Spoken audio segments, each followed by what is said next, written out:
Sorry, I fell asleep waiting for another Mark Pope commitment. Welcome to the Stay Hop Podcast. I am your host, Patrick Kelch. Thank you for your support. Big Blue Nation continues to show up and show out. Not to mention small town roads, big dreams, gym floor scars, blue seams. I come from where they keep score. Real coach, real talk, real war. Stay Hop Podcast. I am your host, Patrick Kelch.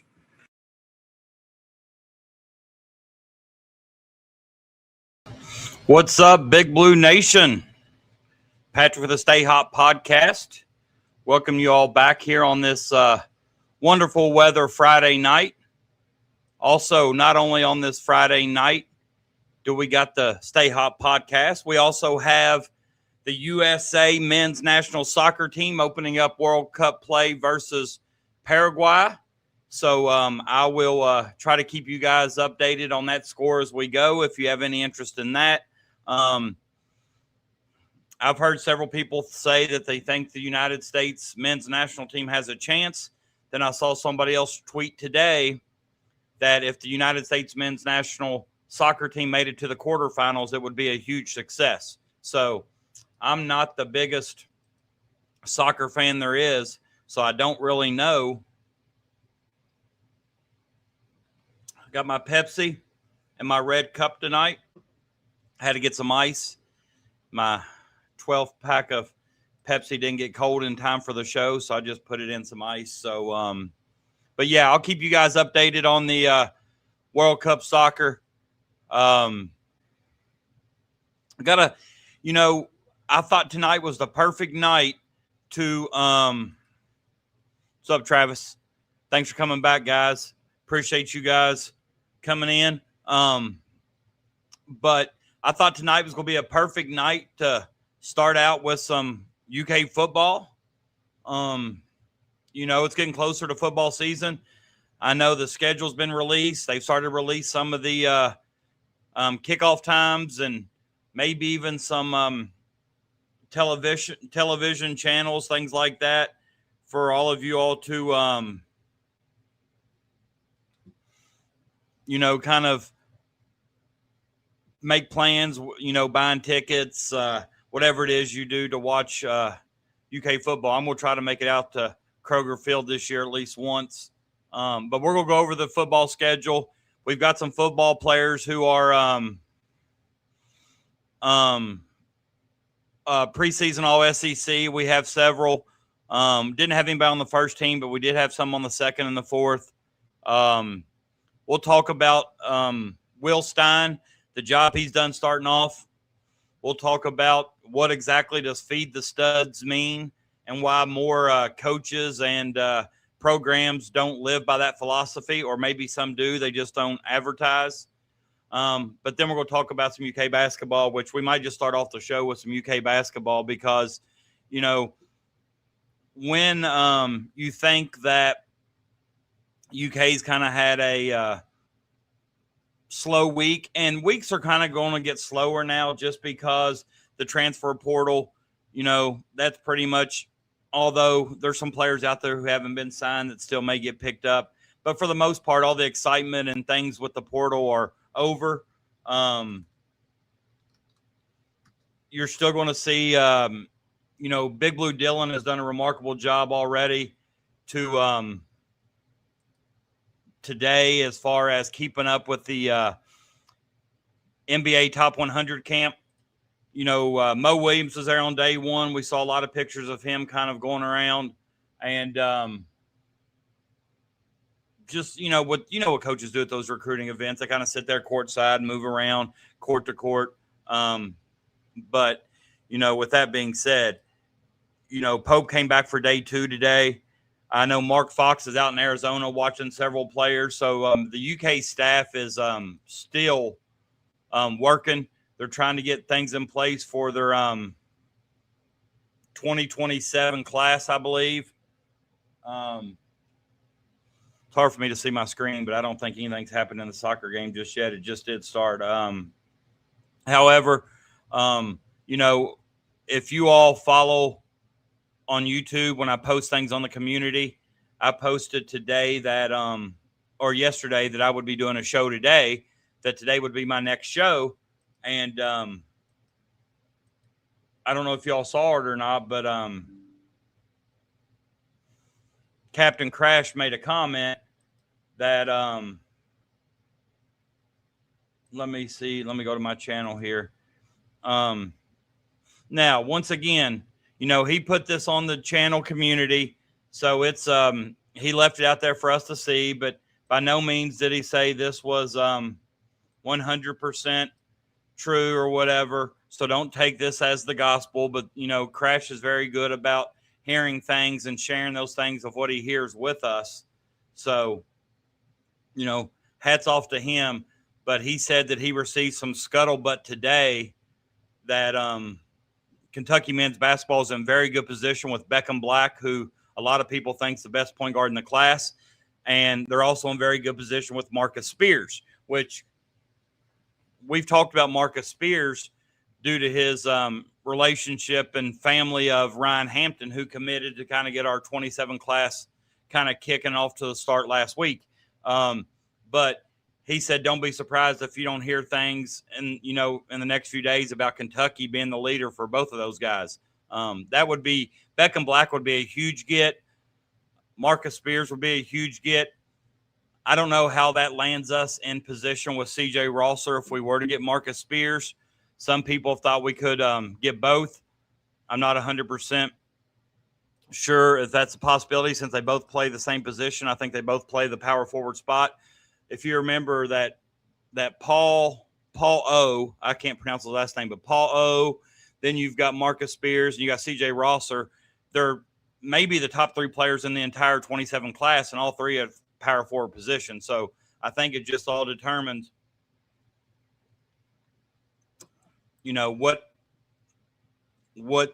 I guess the skills of each player, how each one fit into the Mark Pope system. So I'll trust our coaches to figure out which one that is. And, but I think Ryan Hampton is probably helping us out recruiting in on the inside. But, all it took for us to land Momcilovic, it seems to me that, that momentum we had, that momentum's continue to roll. That momentum's continue to progress into the recruiting world, which, that's one thing we talked about multiple times, that just getting that very first big get could be very pivotal in our recruiting moving forward. And soon after Momcilovic committed, we got Hampton on campus, didn't let Hampton leave campus without committing. And now we're already hearing about top players in the 27 class and what position Kentucky stands with them. And, it's been said multiple times on the show from different people that have commented, and I've showed it on the Twitter verse. I've showed you the national people, and I've also seen, people just within the Big Blue Nation have all said that, Kentucky could have the number one recruiting class in 27, or at least a top three recruiting class in 27 when it's all said and done. Right now, I know Arkansas got a he's a 5-star in some groups. I think 247 may have had him as a 5-star. Somebody else had him as a 4-star. They got a commitment today. And I think right now they're currently the number one ranked recruiting class in 27, but it's so early. Let them hold that distinction now, but that'll be something we'll be coming for here a little bit later. Especially if we sign Beckham Black and Marcus Spears. I'm not so sure it matters who we sign after that. We'll probably land the number one recruiting class in 27. Even if it isn't Marcus Spears and it's CJ Rosser, I think we'll still land the number one recruiting class just with their commitments. But, it's just absolutely phenomenal how quick Mark Pope has changed the narrative about his ability to recruit. And a lot of things that are going on with that narrative, or who helped change that narrative, is Mo Williams. Mo Williams kind of closed in. Goal United States, 1-0 United States. Goal Well, I think it's a goal. I can't really tell because it looks like they're just standing there. Yep, crowd cheering. 1-0 United States. But Mo Williams, it was nice to hear the Hampton family give him credit. But he's a workhorse. He's been out on the trail a lot individually. Pope joins him a lot. Obviously, somebody Pope trusts. So the momentum we got moving forward. And I saw Big Mike's show the other night, and one of the things that Big Mike asked, could Kentucky be a hot destination again? And the answer is yes. The position or where we rank with the 27 guys, I think it kind of gives you an idea of just where recruiting and how it's gone to another level just with adding Mo Williams. Now, old Wildcat of the Mountains asked, where we stand with Crawford. I still think we stand in good position with Crawford, although we've told you all, regardless of what you're seeing on the internet, I've seen several people say that, he could, I guess, sign or agree to coach Kentucky, be the assistant coach in the spot we have. I don't know how you want to say that. But, if that does happen, it's going to be July after the Peach Jam. I firmly believe that. If it does come before that, great. I still believe that Kentucky has a really good chance of closing out their coaching staff with Jamal Crawford. If you saw, I think they interviewed Pope this week. Somebody did. I can't remember if it was like one of the Big Blue shows that's on WKYT or WYMT, which I know they're probably the same station, but Lexington 27. It's or maybe LEX 18. I don't remember who the organization was that interviewed Pope, but he did say that they're in no hurry to fill that spot at the assistant coach. And I think the reason he's saying there's no hurry to fill that spot at the assistant coach is because I think it's going to be open until Jamal Crawford tells them no. I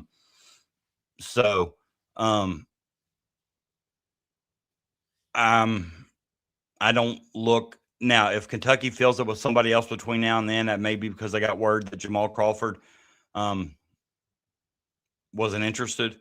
If you follow Jamal Crawford on Twitter, I think he tweeted this week sometime during the NBA Finals that I think his exact words were, "Man, I could coach in the NBA," or something like that. So that tells you that coaching's on his mind.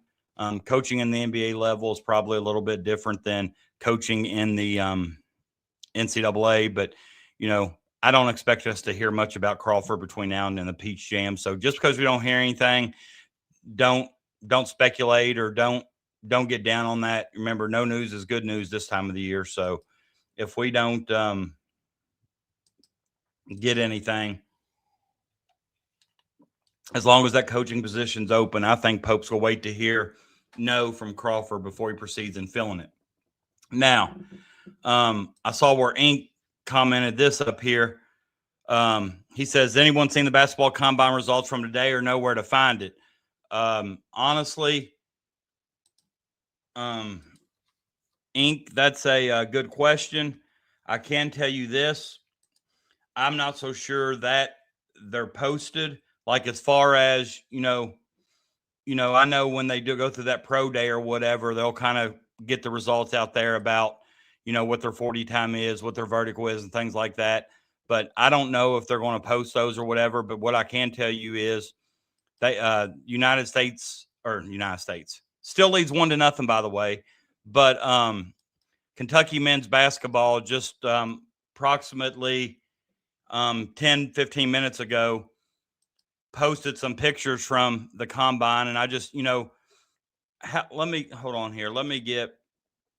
I don't like that comment on there while I'm trying to, but it says the juice was brought to Combine Day, week 1 of the summer coming soon.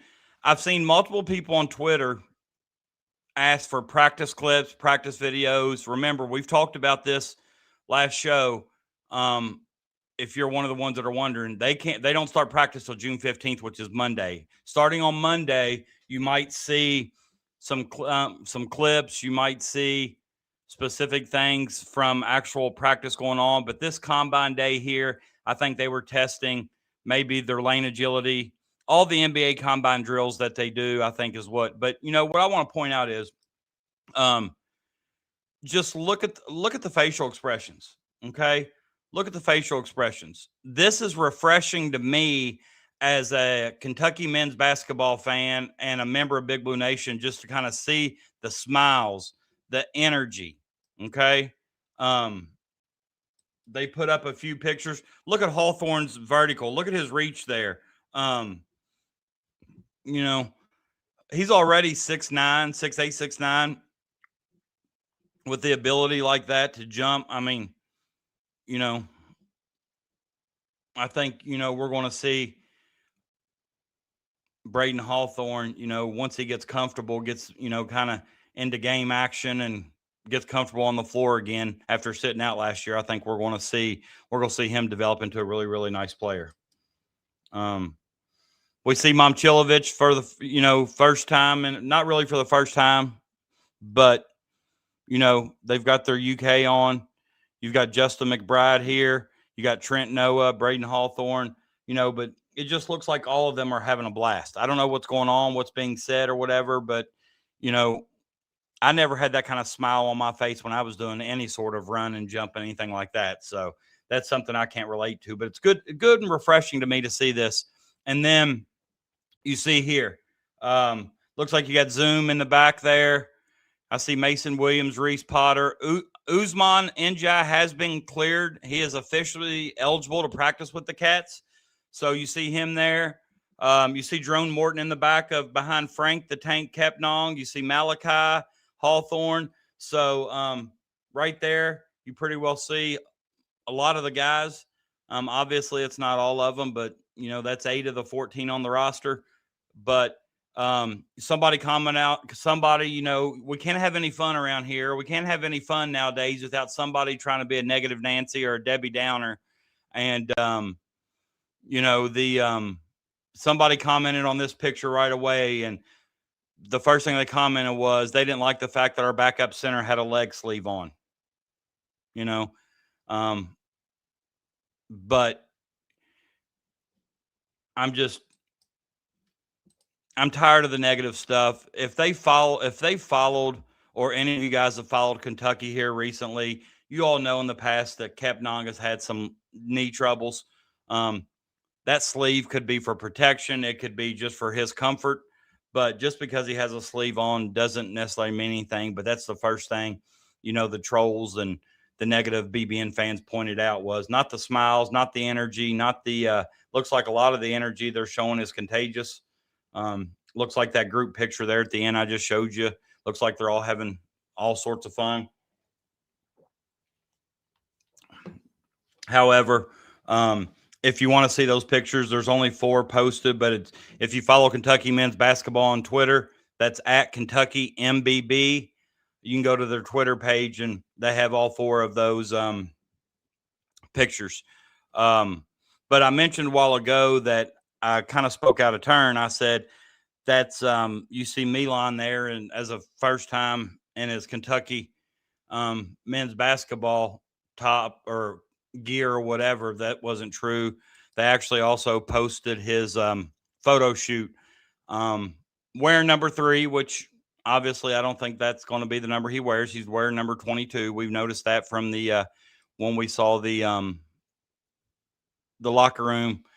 And they took us a tour last show, or we kind of saw the video to where he is going to wear number 22. But, just finally good to see him in his blue and white, that he got the opportunity for this photo shoot. But I just, I think the thing is, without Kentucky playing this summer, we're about to enter I'm going to say a dead spot, but, we're not going to hear a lot of Kentucky news here for the next month or so. You're going to see some clips from video practice, or, if anything major happens, you might hear from it. But, you're going to hear about Kentucky offering a lot of the 27s because they're still recruiting it. But, we're going to have to hang on to whatever news we can find with the basketball team, because we're not going to get the opportunity to see games, of them this summer due to the civil unrest that's going on, I guess, in Israel. But it is what it is. I guess we'll have to rely on the La Familia TBT team for some Kentucky basketball this summer. Still a little upset about that. I was really looking forward to seeing this team play. And now that I've seen them in the combine drills, their energy and just their faces, the excitement, the energy, the positivity, I'm definitely want to I was hoping to get a chance to see them play. But, it's still nice to see these pictures regardless of Milan. However, all right, Icon says Kentucky just posted a lot of stuff on their Facebook page. Let me go. I follow that too. Let me go over to the Facebook page and see if I can get those up, and we'll look through those together. Also want to talk about, Kentucky's appeared on the radar of somebody that we told you was going to happen a while ago. Let me see. Kentucky men's basketball. Okay. Here, let's see here. Yeah, a few more that we haven't seen. Let me get rid of Momchilovich here and let me share my screen. I'll share it on over to my Facebook page here. So any of you all out there that follows Kentucky men's basketball on Facebook, and you can also see that they've tagged Moreno, Potter, McBride, Diallo, Hawthorne, Momchilovich, Trent Noah, Mason Williams. It's basically the same pictures, but they have added a couple more. That one there on the bottom is one we haven't seen. It kind of looks like you've got the teammates there cheering, zoom on as it goes through. Looks like either doing that lane agility drill with the slides and the backpedaling and sprints. There's Trent Noah. I think, who is that blue? That appears to be, I was going to say Mason Williams. That may be McBride, maybe. I don't know. Mason Williams has blue top, blue shorts, but it looks like Noah happy there with Zoom. You see the Facebook fans over here definitely loving the enthusiasm. That's the stuff I want to see. You got Reese Potter and Malachi here. All right. But Usman in the back there, look how big he is. Man. There's Zoom and Momchilovich. Looks like you got little Hawthorne back here. It looks like Zion Hawthorne there in the back. Zoom and Momchilovich kind of and there's Hawthorne and Mason Williams. I would say they're chest button, but it seems to me like Hawthorne's chest a little bit higher than Mason Williams, but and we've seen that picture. So but while we're here, I'll go ahead and pull this up. Fun fact about me is I'll go ahead and restart I'm pretty nasty at ping pong. All right. What's up, BBN? Just touched down here in Lexington. Can't wait for the season to get going. It's going to be a fun year. Fun fact about me is I'm pretty nasty at ping pong. He's pretty nasty What's up, at BBN? ping pong. Well, that's one thing me and Milan have in common. Then I'm pretty nasty at ping pong myself. But just a little bit about Milan that we've not. What's up, BBN? Okay, just touched down here in Lexington. All right. Stats last year: 16.9 points per game. He shot 51% from the field, 49% from three. He compares his game to Sam Hauser. And those of you that follow the NBA, you've seen what Sam Hauser and what role he plays for the Celtics and how pivotal that role is in the NBA. Get out there and with guys who can penetrate and play the game, you get a lot of open looks, and that's what he sees himself as. Favorite Kentucky Wildcat is Tyler Hero. No surprise, since He's from Wisconsin. He also played on Tyler Hero's dad's AAU team that he calls Team Hero. All right, he says his fun fact is he's good at ping pong, and his favorite basketball shoe is the Sabrina 3s. So good to see him giving Sabrina Ionescu some love there for the shoes. Hey, what's up, Scott? Jennifer, good seeing you. Yeah, the first thing I noticed on those guys was their smiles, and the energy looked infectious. And, you know, and to be quite honest with you, I like seeing that. I'm not saying that same energy and infectious smiles weren't there at this time last year, but when you get a whole new group of guys together, it's good to see those guys going ahead and smiling and, you know, seem to be getting along pretty good, which, you know, it's premature. So we don't want to, you know, just kind of overhype that, because I would just assume that that most teams at this part of the state or this stage of the game are excited. But as far as basketball goes, you know, I told you that Pope and Mo, they're at the NBA Top 100 camp.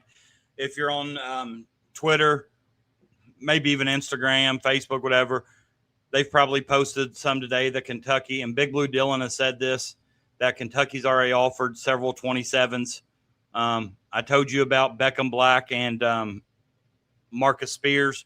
Don't be shocked if those guys, you don't hear that Kentucky's leading for both of those guys, which, like I said, if Kentucky could somehow pull Beckham Black, I think he's he might be the game changer in that 27 class.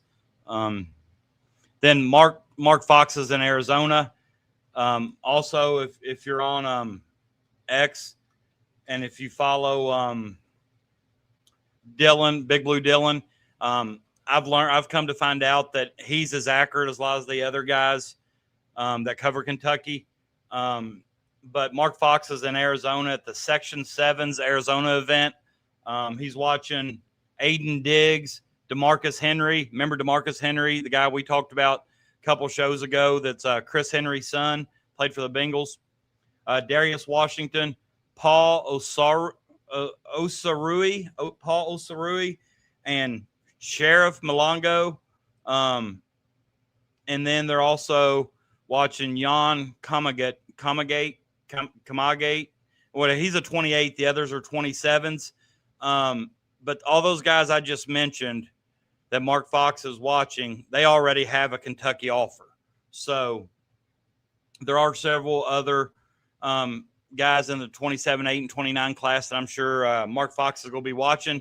However, they've not received a Kentucky offer yet. One of those guys is Mateen Cleaves Jr. Remember his dad at Michigan State? Wow.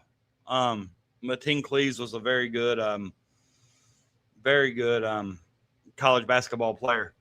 So it seems to me like Kentucky coaching staff staying very busy, although they've just got their roster locked down for 26, 27. Although I will say this, if you followed anything at all on social media today, it's come out that Kentucky's trying to add that final roster spot they got. Remember, we got 14 guys that have signed, meaning we have one roster spot that's open. Kentucky has expressed interest in the Serbian star Nikola. It almost looks like Costa Rica, but Costa Rica, whoever. But he's in Barcelona in the Spanish Euro League.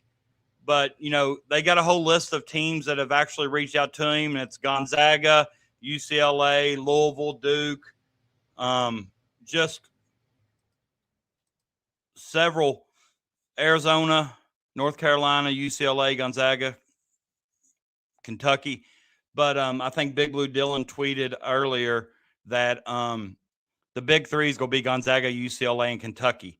A lot of the other teams mentioned don't have the roster space or the money to really pursue this guy real hard. So Kentucky's in really good position there.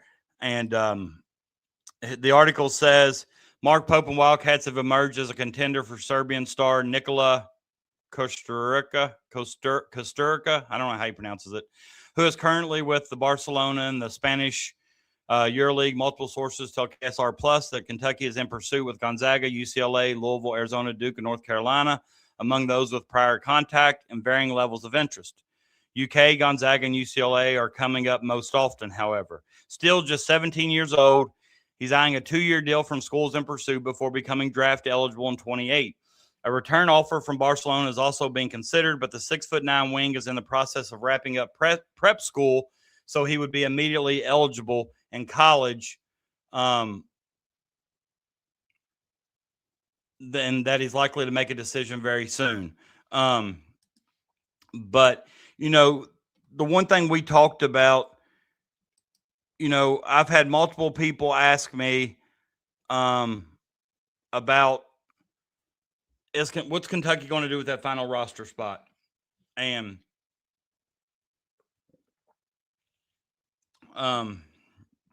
if you're I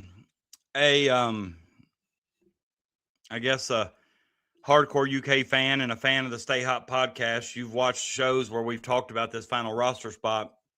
And, you know, we've reported several times that if Kentucky does fill this spot, it'll be somebody from overseas that they're hoping they can get for 2 years. Because remember, we've talked about, you know, the bad thing is with the portal is when you get a guy and you're trying to sign him for 2 years, the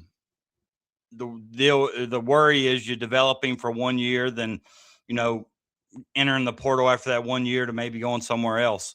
I don't know what the contract language would be if it's something similar like Kentucky had earlier that, you know, if they were to leave after 1 year, they'd have to pay some of it back.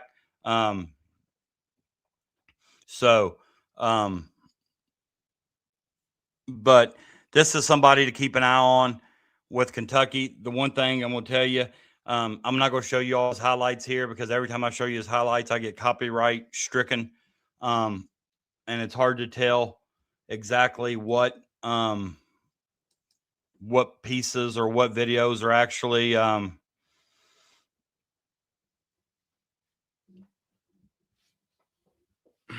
what videos are copyrighted. So, but, you know, keep an eye on this guy. I definitely think it's somebody that Kentucky's going to pursue heavily because I think he fits the Mark Pope system. And if you watch his highlights, the dude is really, really, really, really good. He's still only 17 years old. I'm not sure how he would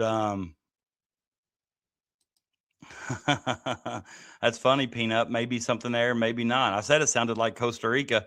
But I like the fact that, you know, 17-year-old, somebody you can get for 2 years and develop because he's not eligible for the NBA till 2028. And from everything you've read, it says that, you know, it is possible for him to goal. USA leads 2-0 over Paraguay. 2-0 USA. But it's like when you're only 17 years old, I'm not sure he'd be ready for the physicality of the NCAA game just yet. But I definitely like his skill set. I definitely like his fit into the Mark Pope system. So I'm hoping this is somebody Kentucky can round out their roster with this year where he can at least practice with the Cats all year, get stronger. Paraguay, same difference. However, it would be nice to go ahead and fill that 15th spot with somebody we know that would be back again next year or chance of being back next year with a 2-year guy. So I saw Jennifer said, where's Crash tonight? Crash messaged me and said that he would try to pop in and out tonight. He's got plans. I don't know what is more important than the Stay Hot podcast in his world, but he needs to learn to get his priorities straight.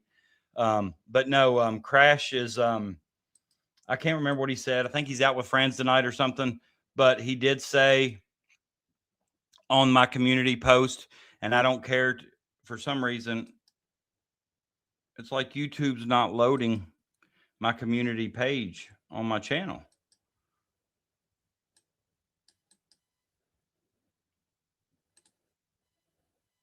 But anyways, okay, here's what he said, Jennifer.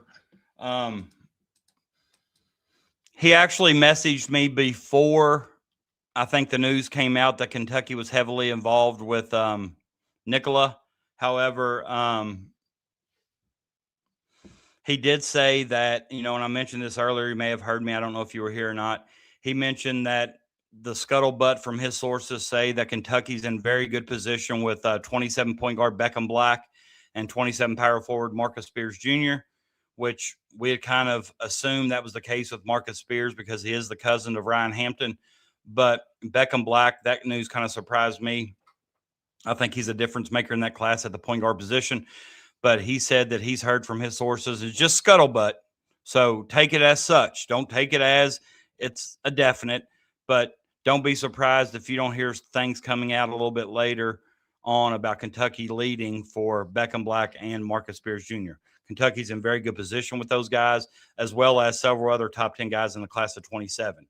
I know if you look at the 27 rankings right now, Arkansas is going to have the number one ranked class in 27, but they've also signed several guys in the 27 class.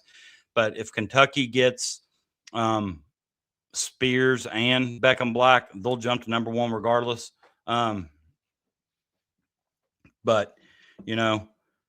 it's maybe if he comes on here, we might see if I can get him to give us a little input. He said he tried to pop in and out.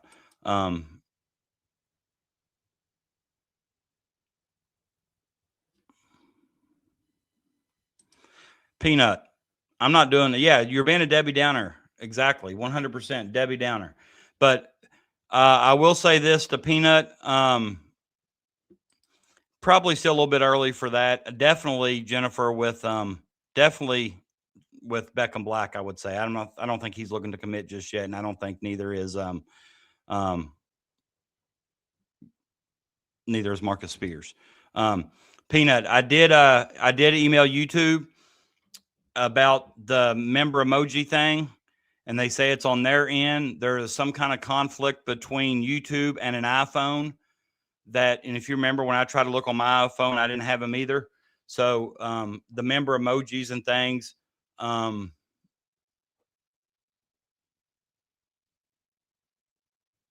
it's something with YouTube. YouTube and iPhone, they're working on it. But it's on their end. It's nothing you've done or we've done or nothing you can really do. YouTube's working to fix it. I don't know if there's just some kind of something that's just not agreeing with each other or whatever. But, YouTube is aware of it. I'm sure I wasn't the only one that reached out to them regarding it, but I look for them to get it fixed soon.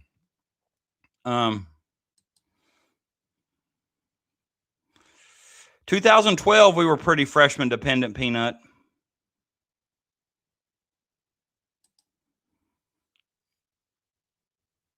Oh, he's going to get more than one more out of the top 10, in my opinion. Because if he don't get Spears, he's probably going to get Rosser. He may get both. I don't know with them both playing the same position. But I will say that I agree with what Peanut says about freshman dependent. I'm not going to use the word they don't win. It's not a proven fact that they don't win because Kentucky was freshman laden in 12 with Miller came off the bench. They still relied on Anthony Davis, Marcus Teague, Michael Kidd-Gilchrist. We're going to disagree on that. Because you take Marcus Teague and Anthony Davis off that team, it don't matter who you add that's proven they're not winning that without those two, and they were freshmen. So now, granted you don't want to have 4 freshmen out there, but if you can get 3 freshmen that are in the top 5, I don't think you ever turn them down.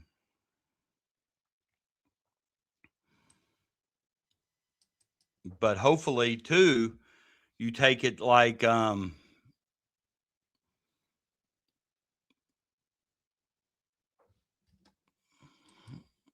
well, it's comparing apples and oranges to me because this group of freshmen this year may not be as good as the freshmen next year. I mean, So we'll just have to wait and see, and that'll give us something we can talk about all season long.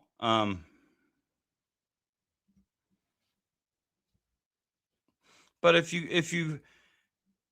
you've got a good coach or you've got a good supporting cast around the freshmen, I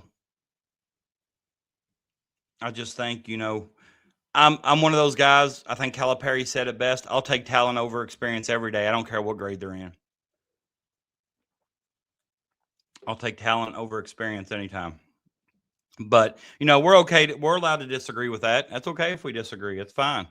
That's what I think makes good discussion and things is when you can disagree and have civil conversation about things like that. But the one thing I thought was funny before I move on to a little bit of football, I'm not so sure how long I can stay on tonight just because I've got, family stuff going on today I got my daughters here tonight and then I've got family stuff tomorrow early. So, you can have it. You can have that. How much money is Amari Williams making now? And what's Cooper Flagg making? I'm taking talent all day long. All day long.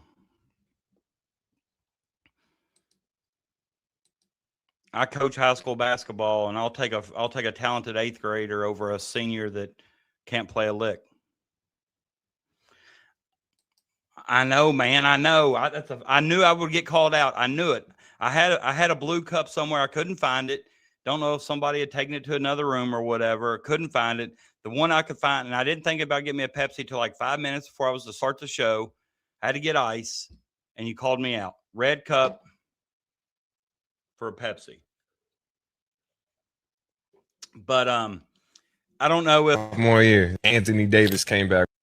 There's I don't know if you saw this interview with Willie Cauley-Stein. Willie Cauley-Stein is one of my favorite Kentucky basketball players in years.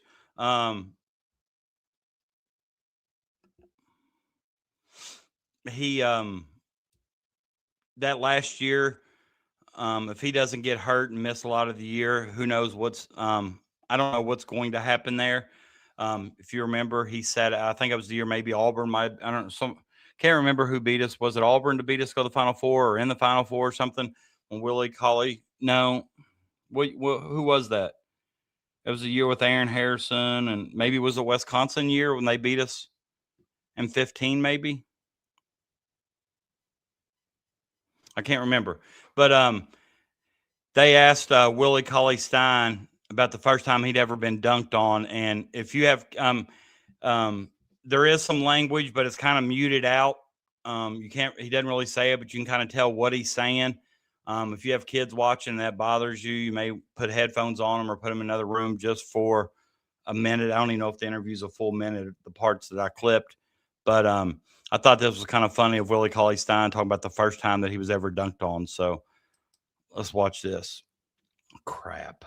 How come my screen gets okay, there we go. All right.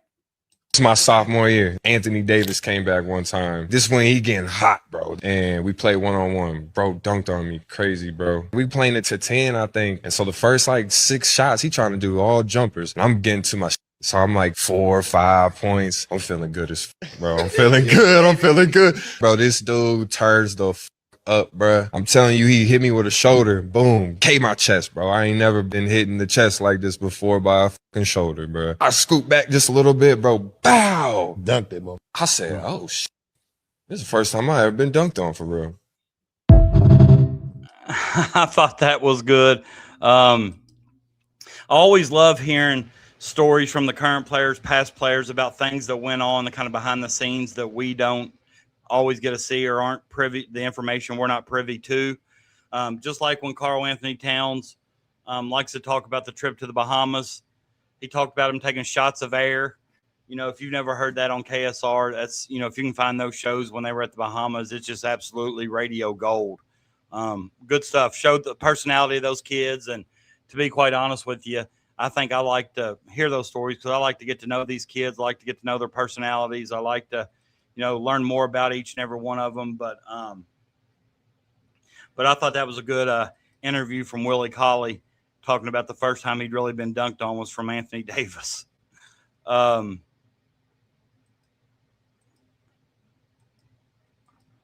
me see here. Oh yeah, I listened. That's Perry Stevenson and I can say AJ Stewart and Perry Stevenson. They're actually going to be hosting KSR next week one day.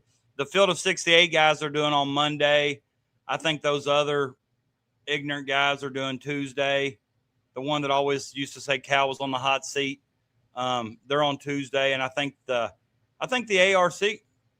ARC guys might be Thursday or whatever. I enjoy listening to those guys. Of course, I've played Call of Duty with Perry Stevenson before, and we talked on the mic, and I've interacted with him on Twitter several times. I've reached out and tried to get him on the show, but I haven't been fortunate enough to do that just yet. I would love to.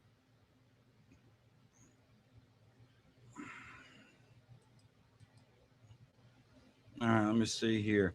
But just kind of recap basketball before we go into football. We talked about the Combine Day. I think it was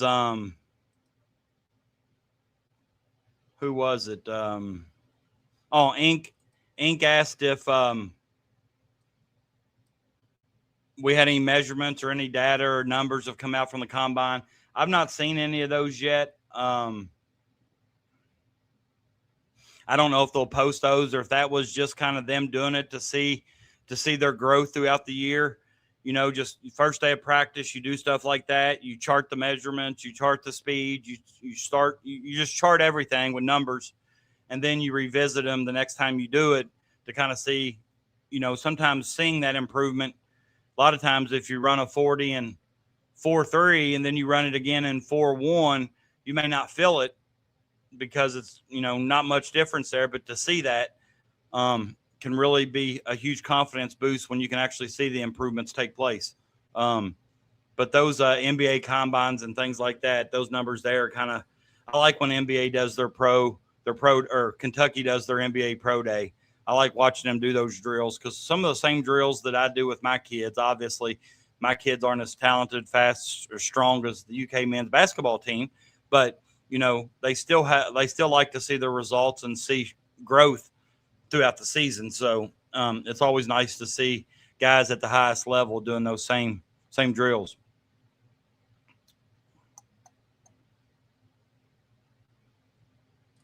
Yeah, that's my one complaint about it is that they don't always show the whole drill. A lot of times you got to see it in the background. Cal used to always put it up on the screen, kind of like the agenda. And some of the drills you would see, some of the drills you wouldn't see. But I would too. I'd like to know, those guys that are in tip-top shape, what kind of drills making or pushing those guys to the brink to where they're going to up, chuck, or vomit. But remember Nikola Kostrika or whatever his name is, Serbian 6'9" guy playing in the Euro League. He's looking for a 2-year deal, 17 years old, coming over, wants to potentially be ready to play college basketball. So he's going ahead and finishing his prep school stuff now. So he will be eligible.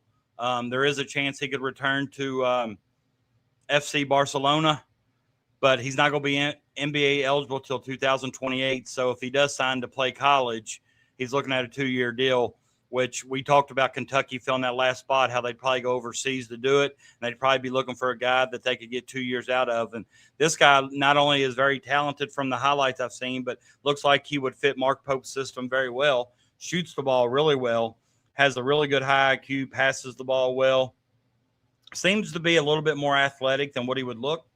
But I think it'd be a good fit if Pope's able to reel him in, and that'd be a great piece to complete our 27 roster with. We only got one spot open, and if we could get him in there this year, and who knows, practices get stronger, he may earn some minutes this year. June 15th, which is Monday, that's when practice starts. That's when you're going to probably start seeing some video clips, more pictures. I'd say the first time Momchilovich hits a three or something, you're probably going to see it clipped.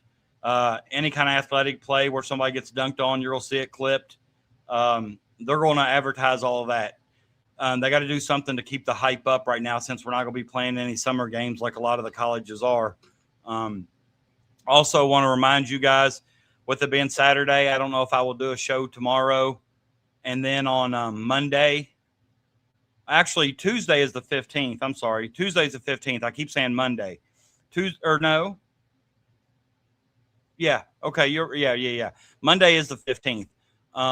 Because I'm taking my basketball team to Transylvania on the 15th, and we're there 15, 16, 17. So if any of you guys are near and around the Lexington area, try to get a hold of me, comment on one of my community posts on YouTube or whatever. Stop over Transy, introduce yourself, say hi, come over and talk.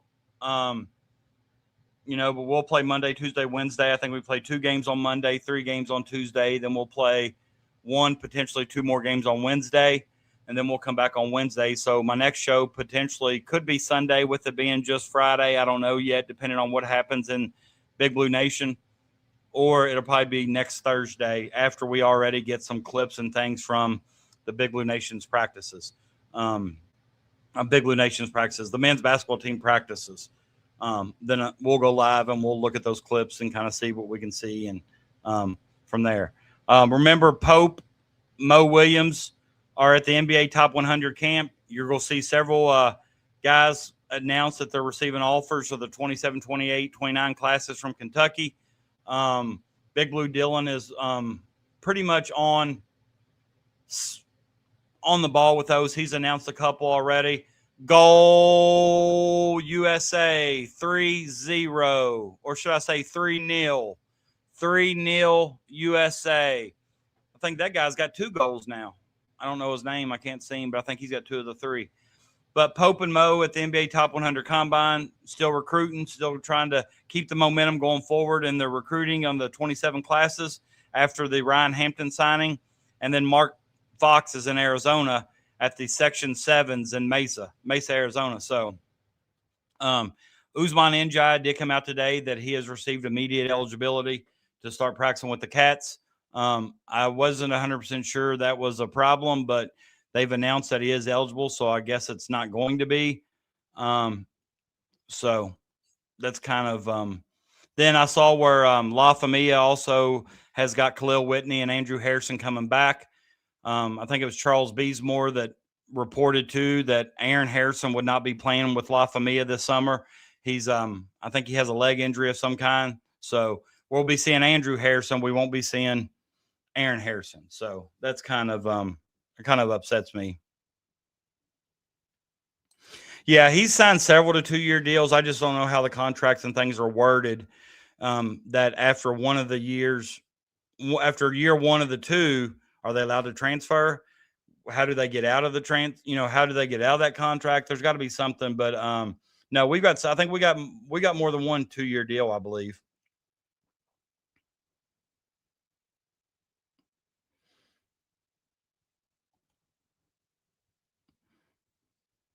But I really think that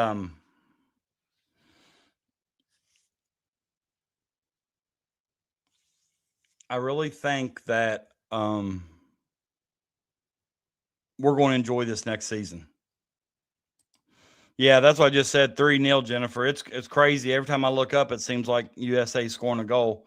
But my TV's at a weird angle. I can't really see the score, so I'm trying to hope I'm not missing something here or there, but I'm trying to keep you guys abreast on the score. But it is 3-0.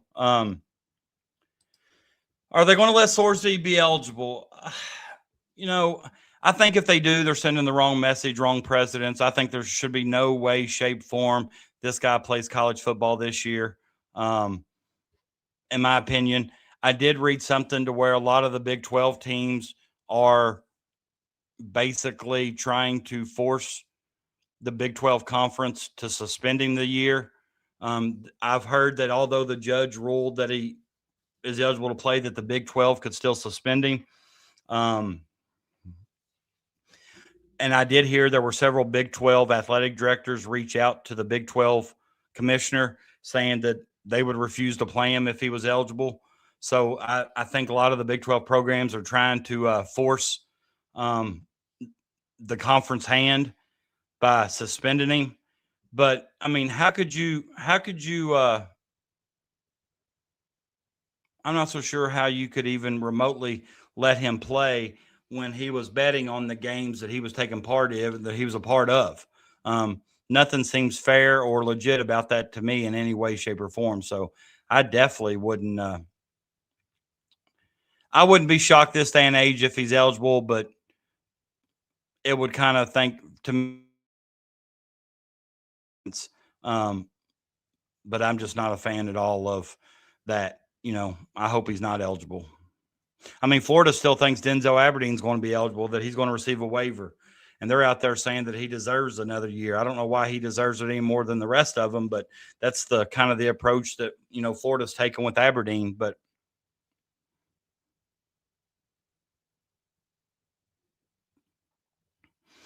and I'm also going to say the Sorsby and Aberdeen situation is a lot different. Don't get me wrong. Sorsby gambled on the games that he took part in. I will say this.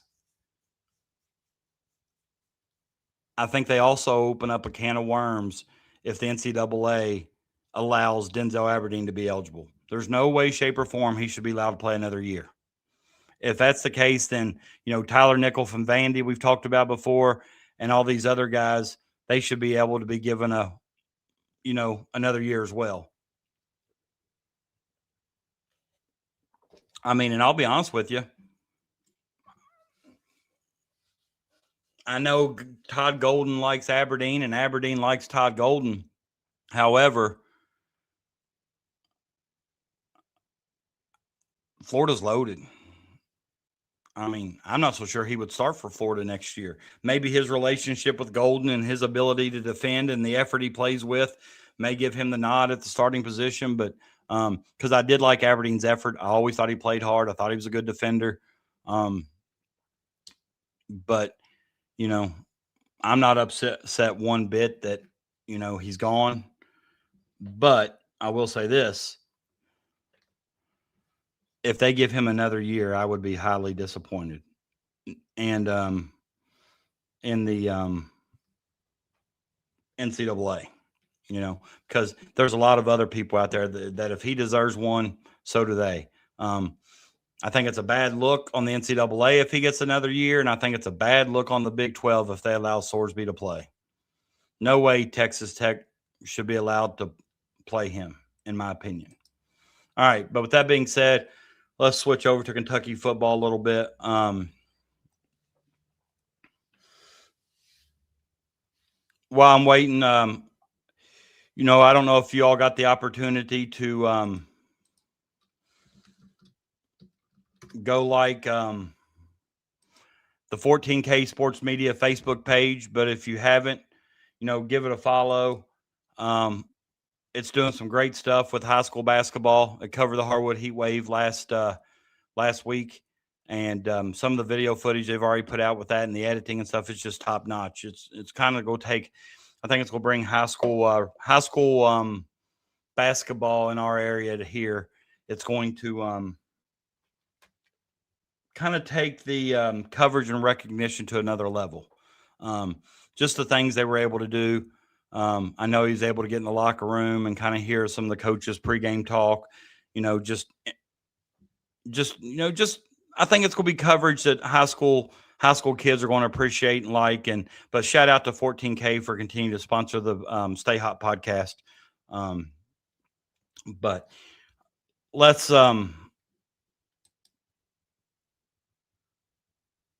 no, I don't want Oway back, Icon. I don't want him back. Let him go.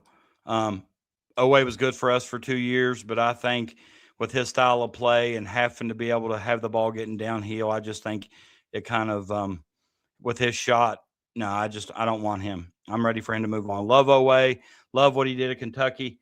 Probably would be one of my favorite players the last 2 years, but with the roster we have and the direction we're going, I kind of like where we're at, and I don't want to bring anything back from last year's, team that may change something. Scott says Stein is recruiting at a level not seen before UK. I remember getting one 4-star player for the whole season. Yeah, I think he signed a couple 4-stars already today. I know, and that's what's hard for me to say about,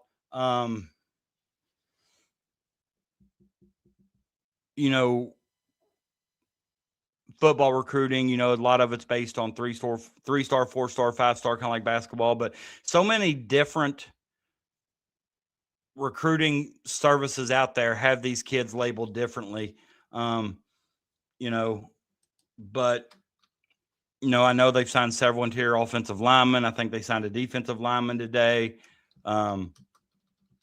It seems like every day you wake up, Stein's not going to let Pope get one on him. You know what I'm saying? Kind of like a friendly competition here.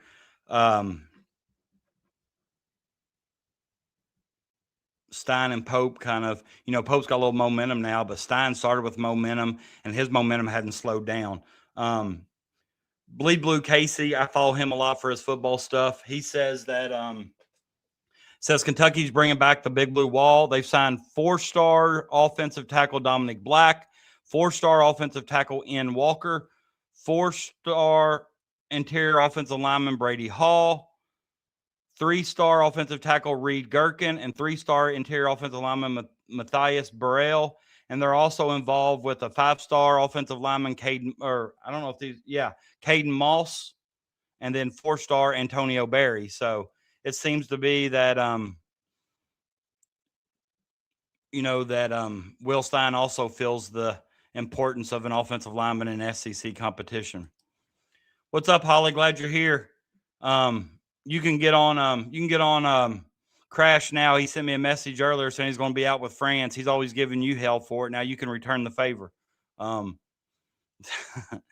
He said he tried to stop in, pop in and out when he could, but he's always giving you hell when you're late or not here. So now you can always pass the favor, or return the favor, I should say, to him.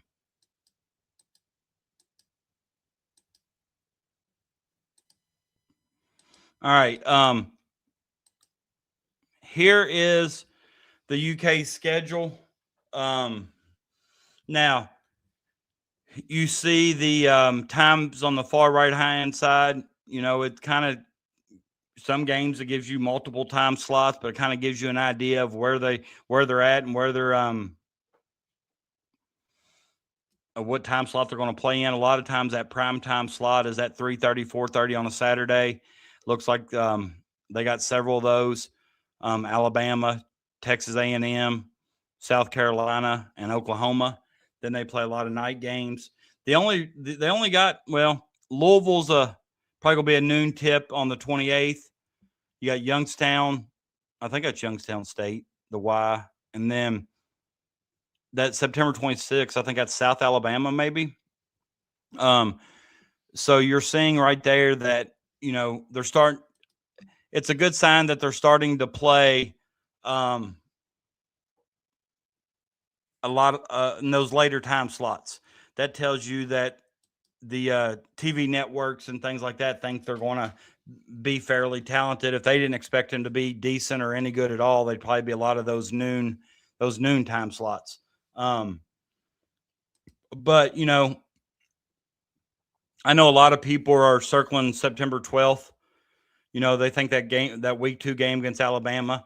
And I've talked to a lot of Kentucky fans that truly believe that Kentucky's already got that game won.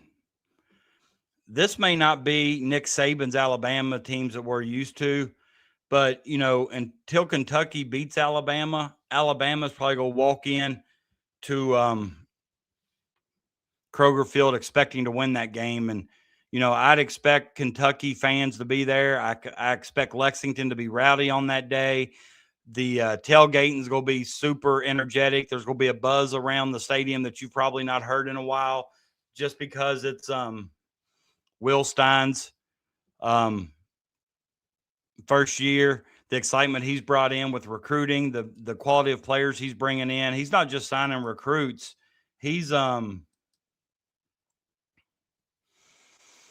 a lot of 4-star players. And, kind of like Scott said, I remember years where Kentucky would ride into the SEC with 2s and 3 stars and 1 4-star. We did see a little bit better with Mark Stoops. Stoops was able to up the recruiting game a little bit, but I don't know if we've seen Kentucky football recruit the way that Will Stein's recruited in his first few months on campus. And to be quite honest with you, it's kind of good to see. I want to see Kentucky taken to another level in football, because I think if Kentucky starts being really good in football, I think it's going to help all the sports. It's not just, the universities are at their best when every school or every program, every sports program is at their best. And Kentucky does have an absolutely stud running back. He's from Texas. His name is CJ Baxter. Or are you talking about Bama? Bama's running back. Let me look and see if I can find that real quick here. Kentucky's got CJ Baxter that was at Texas, who they're expecting big things from. Alabama's running back is Daniel Hill. He's a redshirt sophomore. They also have Kevin Riley, who they have. Now, this is according to ourlads.com. It has every NCAA program. I'll put it in the chat if you want to look it up. It's kind of got every NCAA program and what their depth chart is. It's got, their names in gold if they are a transfer, then their names in purple if they're a true freshman. If they're just regular, like just blue, I guess that means they were on the team last year. But I will share my screen once we get to Kentucky here in a minute. We'll look at their depth chart. But let's just kind of look at this schedule here. Now, keep in mind, it's been stated a lot, not just on this show, but, everywhere that college football is talked about, every podcast that discusses, I guess, college football or Kentucky football has stated this is the second toughest schedule in the NCAA. So a very tough schedule for Will Stein to, take over. But I don't think Will Stein would have it any other way. He's just like any other coach. You probably thrive on competition. You probably thrive on the opportunity to beat good programs. And what better way to send a message to the SEC and to college football that you've arrived on the scene? You know what I'm saying? You've arrived on the scene. And, if he can start out, obviously we're expecting that first game against Youngstown State to be a win. And then, say you beat Alabama in week 2. That game at Texas A&M in week 3 is going to be that's tough. Hopefully, a little momentum after a game. I don't want if you were to beat Alabama at home, I don't want that next game to, I don't want the team to feel like, okay, I've done what we came to do. We've beat Alabama, and then kind of have a letdown at Texas A&M. Not that I think Coach Stein would, allow that, but sometimes there's not much we can do. But then you assume September 26th is South Alabama. I'm saying potentially 3-1. You have to go to South Carolina and beat them. We struggle with South Carolina some, but you have to go. That could potentially be 4-1. LSU at home. You're starting to talk about something special. If you can go 5-1 in those first 6 games, I'm not going to say I expect that because, Alabama, Texas A&M, and LSU are tough. We've not had it easy against South Carolina. But then you got at Oklahoma, Vanderbilt,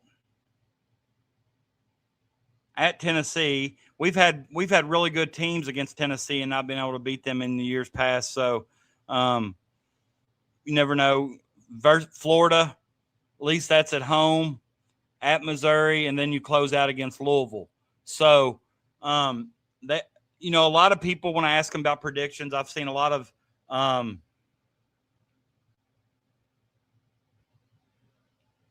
8-4s, 9-3s.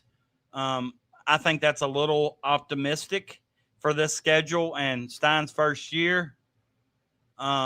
I think we're going to be a lot more competitive just because I feel like our coach is hungry, our players are hungry. We've now got some SEC level talent in a lot of key positions. But, I will say too that, when you start going ahead and predicting 9-3, 8-4, things like that, you start setting yourself up for that position of, if Kentucky loses a game early, you don't think they should, is the Big Blue Nation going to turn on Will Stein? Yeah, he can get the players in here, but he can't coach them. Calipari could get the players in here, but he couldn't coach them. You start getting into those conversations, and, I'm not so sure I'm going to handle that well this year because, everything's going well right now with Will Stein. I've not heard anything negative about him. That, some of these dumb fans that we have think that Kentucky basketball, football, volleyball, baseball, softball should win every single game. And if you don't win every single game, then the coach sucks, the program's a failure, the season's a failure. And anytime you get in the territory like that, you're just open yourself up for a lot of negativity and in the programs, and that stuff carries over, especially with nowadays with social media and players all having access to social media. And a lot of our fans, and you all know this, a lot of our fans will take it upon themselves to contact the players directly. They'll tag them on Twitter. They'll tag Will Stein. They'll tag the players' families. It just seems like it never ends with some of these guys in Big Blue Nation. Like, they feel like because these guys are on social media that they have every right for us to go right at their throats. And that's just not true. That's not the case. And I wish some of those fans would become fans of other teams. Yeah, I'm hoping so. I think a lot of our fan base had patience with Mark Stoops early on. But, it seems like our patience runs thin with our athletic coaches. You know what kind of job that Coach Skinner's done in volleyball the last several years. I could see our fans turning on him quick if he had a down year this year or next year or whatever. It's like they give you a little bit of grace, but it's also, what have you done for me lately? You know what I'm saying? Marcus Spears Jr. is Ryan Hampton's cousin. Might be the number one player in the class, Icon. Yeah, but I don't worry about every other fan base, Scott. I don't see all their negativity. I only see Kentucky's because that's who I care about. I don't follow Alabama's football team. I don't follow Georgia. I don't follow Auburn, Vandy, Tennessee, Mississippi State. I could care less what their fans do. But it does reflect us and the BBN, and the small majority of our fan base wants to reach out and tag players and tag coaches and tag fan base and things like that. With that being said, I know every fan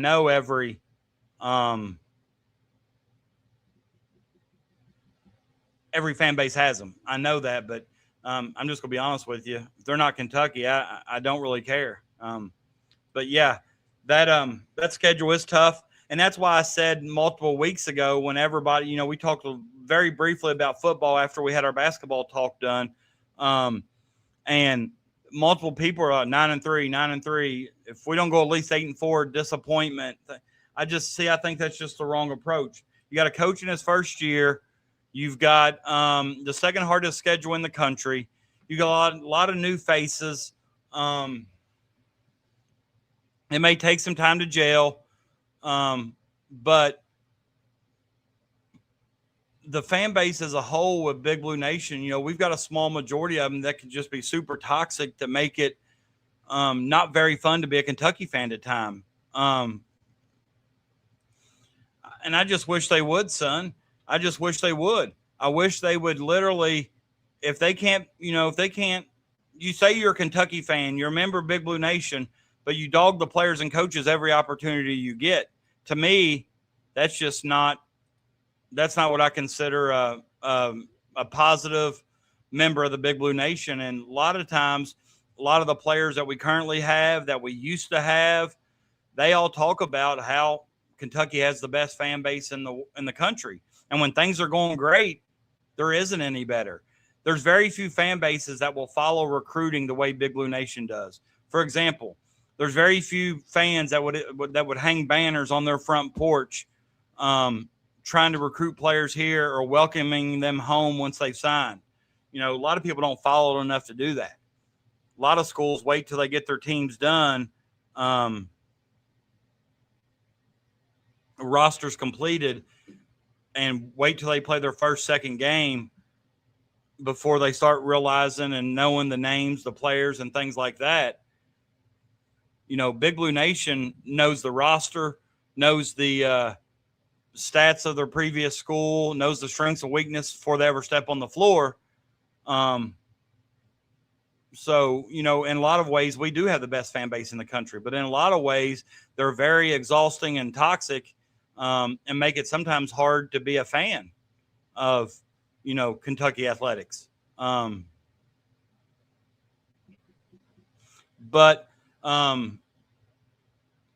this came out, I don't know, those of you that are familiar with KSR and listen to it a lot, you'll be familiar with the Phil Steele name. Phil Steele covers a lot of college football. He puts out a magazine. He also gives you a lot of picks and gambling information on teams that you should get behind and bet. And KSR used to make it a segment kind of before Saturday that they would look at Phil Steele's lock of the week, and they'd kind of chart that and, you know, kind of see how good Phil Steele really was. And the couple of times I remember watching, you know, it was kind of like was a struggle.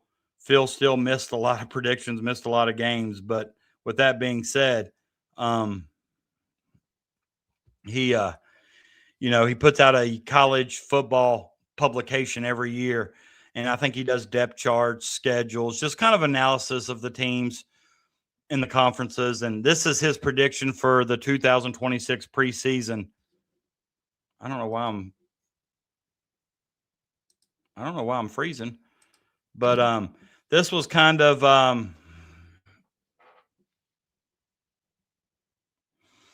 I guess his predictions for preseason. He's got Colton Price, who's their center. He's got them second team.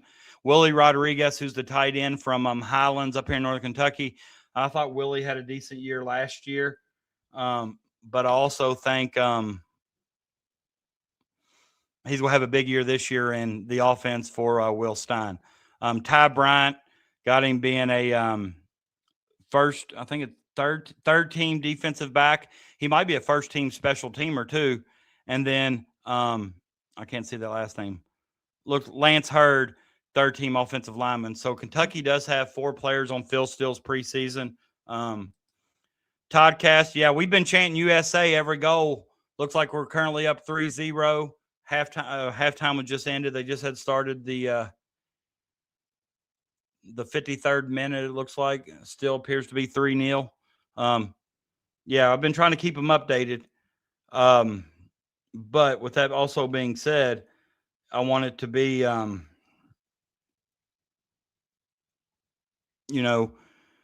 Minchie. I think if Kentucky's offense has a big year, you might look at Minchie to start getting some SEC kind of accolades towards the end of the year.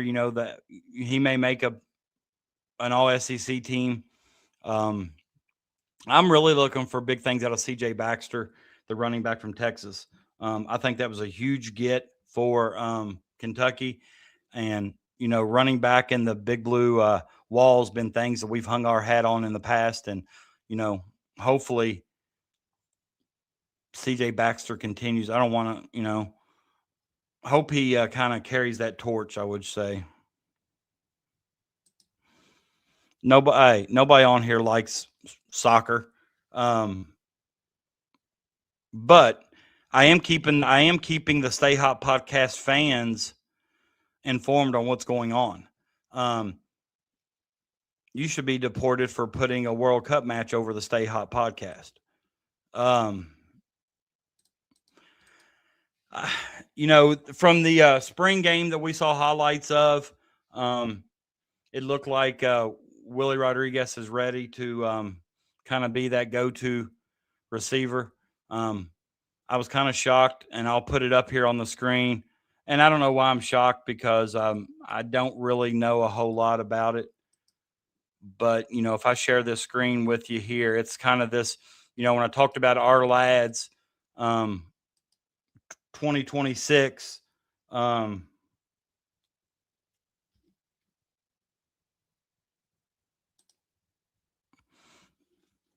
ourlads.com gives us the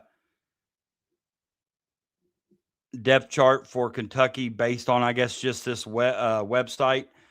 This was updated on May 7th, so it's been a while since it's updated. I just saw that. But then again, we can also just kind of look at it for talking points. But on the offense, DJ Miller, Nick Anderson, and Shane Carr seem to be slotted as the starters at receiver. Hardley Gilmore, Jacaden Ferguson, Denarius Gray, those guys are all backups. And then third string, you got Xavier Daisy, Kenny Darby, and Prince Jean, I guess, or Prince Jean. I don't know if he's French. I don't know how you pronounce. But you see all the purple; those are true freshmen. The golds are transfers. Okay. There's our starting offensive lineman. It seems like we have a new offensive lineman in every position but right tackle, and that's Malachi Wood. He's a redshirt junior. He played for Kentucky last year, I believe. Then at tight end, you got the tight end Y and the tight end F. You've got Willie Rodriguez and Henry Boyer. Henry Boyer is a redshirt senior. And a name over here is a name that we might be familiar with, Justin Caddis, who I believe is the little brother to Josh Caddis. Their father was a Bengal, Eric Caddis, I believe. I could be wrong on that, but I think it's Josh Caddis was the tight end the last couple of years. Then you see Kenny Minchie as a redshirt junior transfer, and then you got CJ Baxter at running back. But you notice this Matt Ponatowski. I think that's how you Ponatowski. The one thing with Ponatowski is I don't know if y'all seen it or been following him.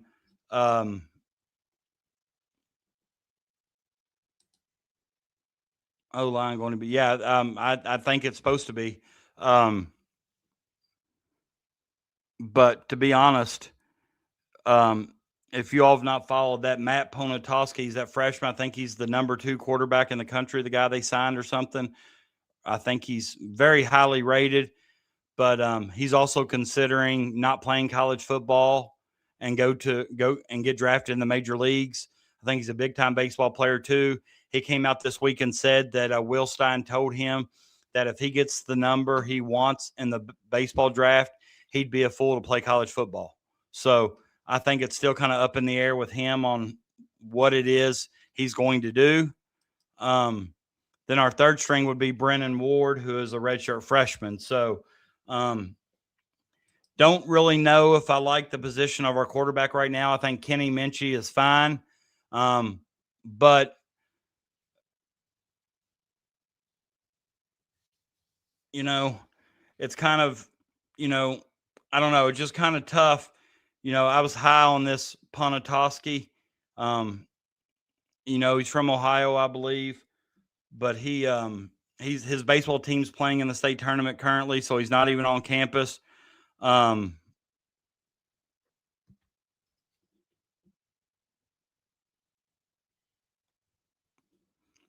But he's not even on campus with the rest of the teammates. So he's still playing high school baseball. And like I said, if you're just getting here and you've missed out on it,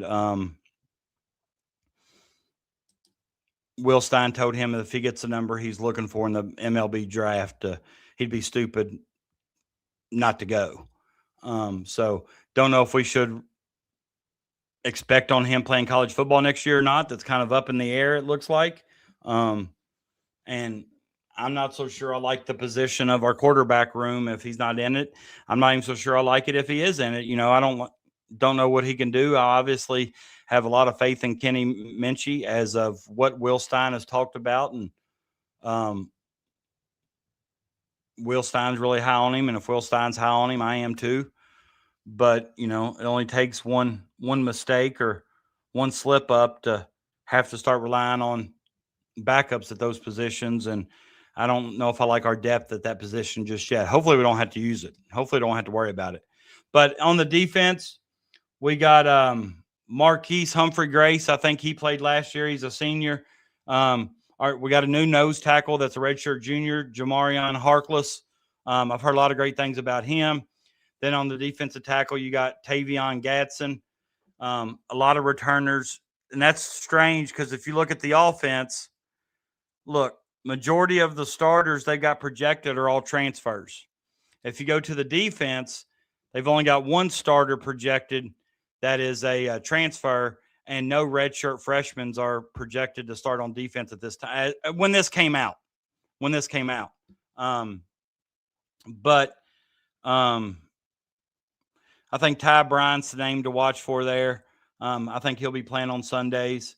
I think our secondary is going to be a lot better. And then it's got our special teams down there at the bottom. And Ty Bryant, I said he could be a first-teamer special teams. He's also our punt returner.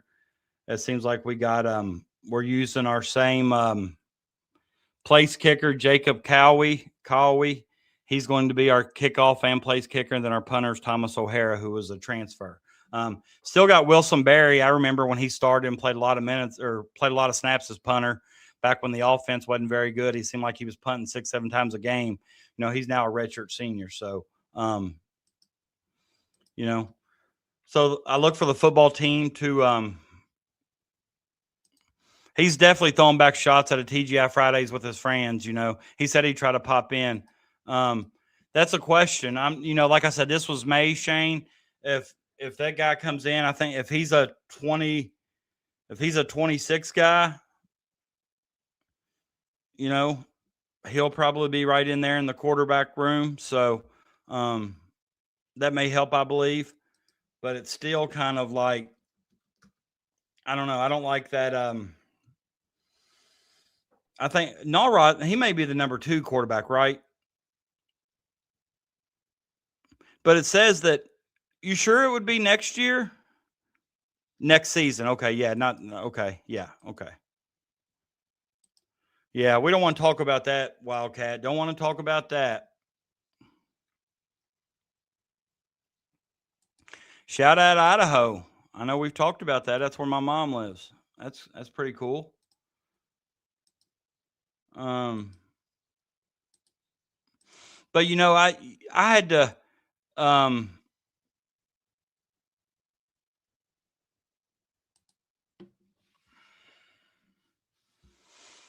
with Will Stein, when he first came, I did a lot of kind of diving into his offense, and then, you started hearing the phrase feed the studs. And I had it was in a conversation I had with somebody face to face, and they had asked me what feed the studs was all about. And, but my thing is this. I remember when I first got my coaching job, when I first started coaching, I started out as a middle school coach. And as soon as I got the job, I reached out to the guy that coached me in high school, and I asked for any advice. And his advice was, at the middle school level, find your best athlete, give him the ball, and tell everybody else to get out of the way. So basically, feed your studs. Well, I don't know why feed the studs is such a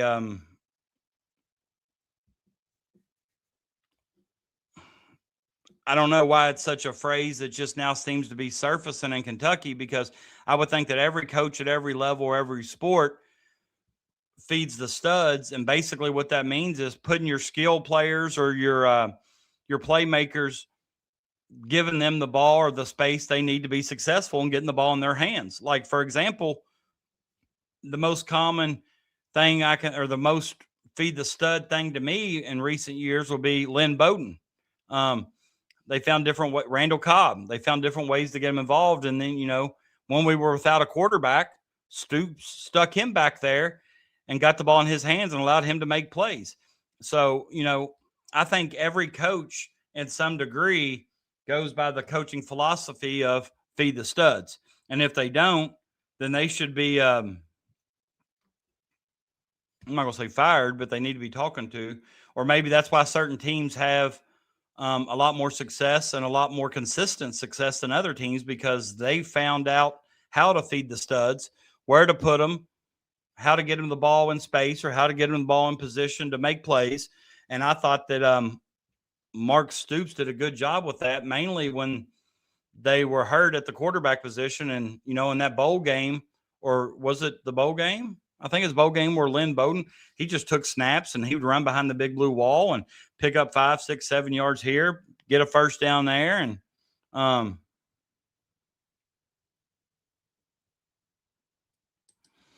oh yeah. A lot of people don't know this, Jennifer, and I guess I'll just go ahead and share with you right now. Crash gets his information from Holly.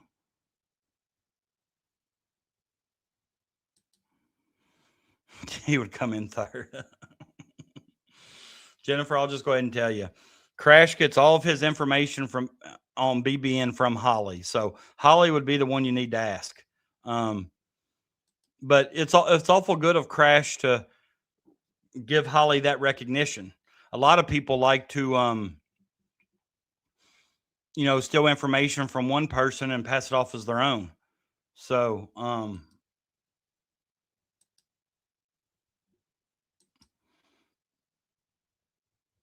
right. I haven't done this yet tonight, but if you are new here, please go like the show and subscribe to the channel. I'm stuck on about 713 subscribers. Let's get a few more tonight. There's got to be somebody in here that's their first time stopping by. I've not made it over 715 yet. I did have 714 at one time, and looks like somebody decided to take their thoughts elsewhere. Probably some guy that tried to come at me on community or Twitter DMs or whoever it was. I don't know. But that's what he tells me too. But if you are new here, give me a subscribe on the YouTube channel, the Stay Hot Podcast, at the Stay Hot Podcast on YouTube, and also give the show a like. I'd greatly appreciate it.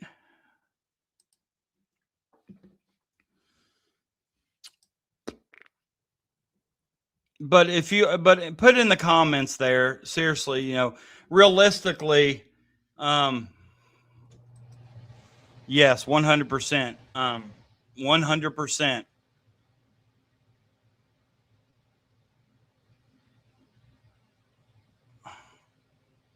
I was just watching this ad that's on there right now. Shake my head.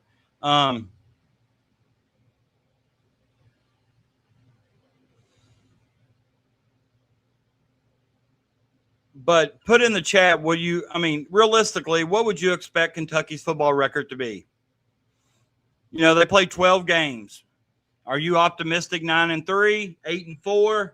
Are you more towards the 7-5, 6-6?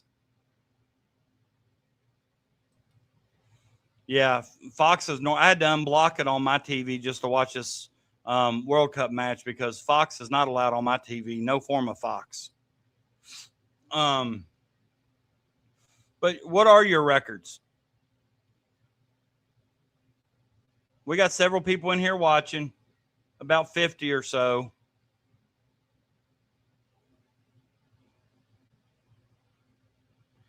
You talking about football wise, Jennifer? Obviously, to me, Texas.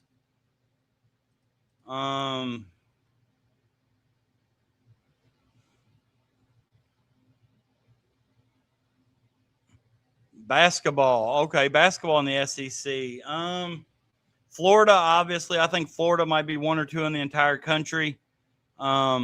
Alabama's going to be good again, but I think we've closed the gap with Alabama. Texas had a pretty good transfer recruiting class. I'm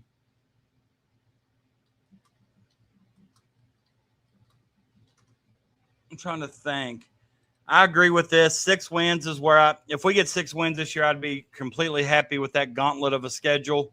Scott also kind of agrees 6-6, but could be a 7-5 if we catch some breaks.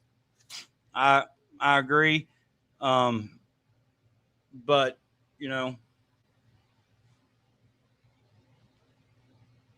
I definitely think Florida. I'm trying to think here of all the teams. I pulled up all the teams so I don't forget anybody. If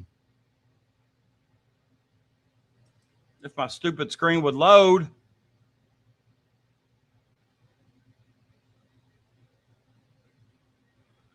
Why?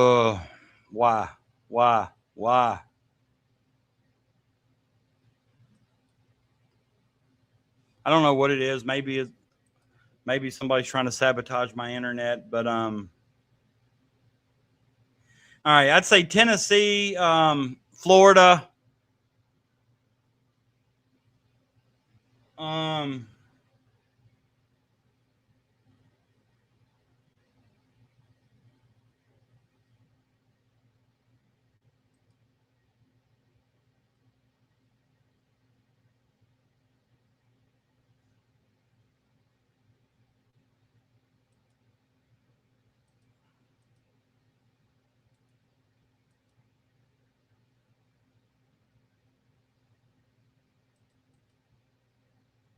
well,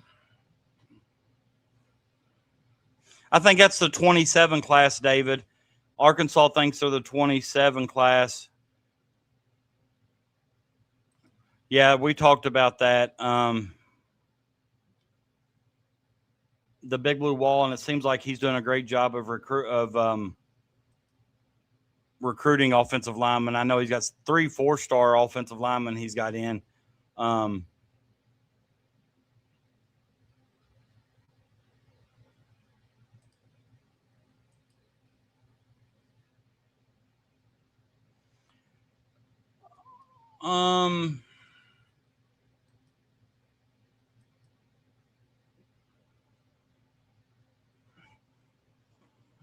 I would think we're somewhere in. I want to be in that top 4 to get the double bye come SEC tournament time. Arkansas is going to be good again. They've got a good class. You can put them up there. I think Kentucky's right there in the mix with that. Alabama, I think, too. So I think they're definitely in the tops. They're in the upper echelon of 3-1. Paraguay just scooted one by the goalie, 3-1.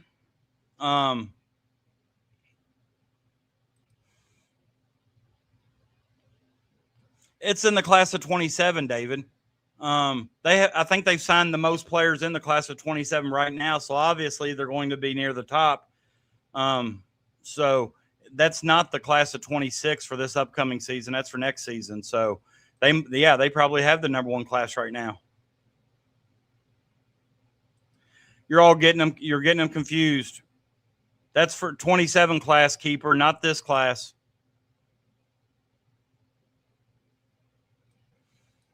I've thought that for the last couple of years, and the Big Ten has surprised me. I think everybody wants to say the SEC is the best conference. I'm not for sure they've performed like the best conference. If they're going to be the best conference this year, Kentucky has to be good. It doesn't help the conference when Kentucky's mediocre to bad. And last year they kind of hinged on the mediocre.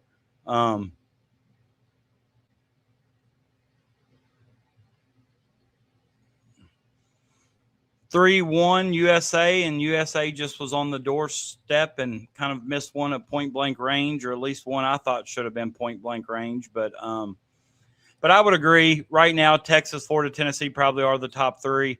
I think Florida is heads above everybody else. I honestly think Duke and Florida will be 1 and 2 in the country.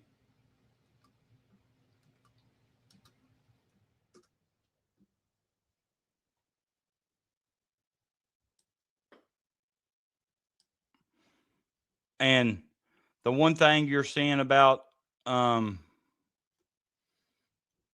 know, and yeah, I see what you're all saying about the 26 class in Arkansas. Reason they're saying number 1, they're also number 127 right now. But the reason they're showing 26 because they signed the most 5-star recruits, I think.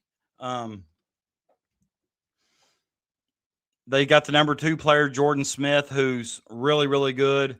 They got number 12, Jashawn Andrews, number 14, Abdu Torre, and then they've also got Slim Jesus. So in my eyes, they've got a pretty good class. Of course, Slim Jesus doesn't even have a number next to his recruitment because he's an international prospect. But yeah, they're gonna be good. They'll always be beatable. I just think what makes Florida so good is just their size and their strength on the interior. A lot of other schools aren't going to have that bulk to match up with Condon, Houck, Chenaloo. You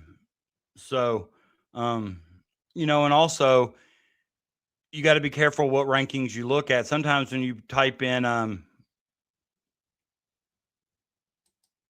appreciate you, my man. Hey, just because Son of Seal gifted a Stay Hop membership, we're going to celebrate. I want everybody to stand up and do the John Wall, John Wall, John Wall. How great was that night, guys? How great was it when John Wall came into Big Blue Madness, giving them the old. And then I think, you know, just past year, Mark Pope brought John Wall back. All right. So shout out to Son for gifting a membership. I appreciate you, my man. Thank you a lot. You know, 200 or so more members, and I'm going to be pushing for Redneck Brawl. Just for you, Clay. And I'm going to tell y'all right now, let me find it again. Big Blue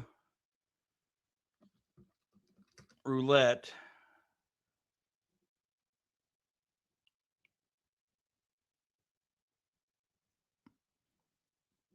I can't believe I'm even doing this. Holly says size, strength, and continuity for Florida. And their guard plays good, and they seem to think they're getting they seem to think they're getting Denzel Aberdeen back, or their exact words were, he deserves another year. And I don't know why they think he deserves another year, but that's what they're saying. Make sure you have it set up that you can allow gifts. Todd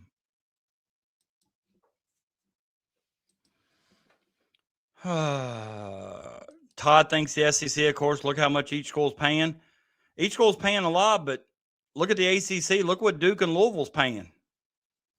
But, you know, North Carolina. John Wall is one of the greatest cats. I don't think we need an apostrophe there, but if we do, that's fine. I agree, but he only stayed 1 year, so it's kind of hard to rank him with the rest of the best cats. I'm going to have my man KY Kruger write me a song if I'm going to Redneck Brawl. He's going to blog it from his 14K Sports Media.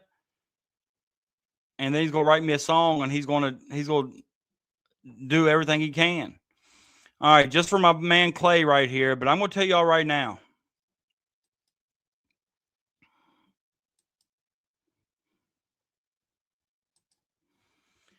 When I go to play this game, if I get a class in the 50s more than once, I'm not 100% sure what I'm going to do, but I'm not going to be a bit pleased.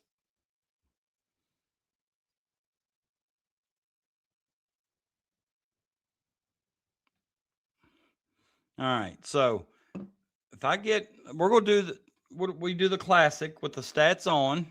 Okay. Oh, you can even do football now. All right. We might try that next. I know nothing about UK football. I'll just be honest with you.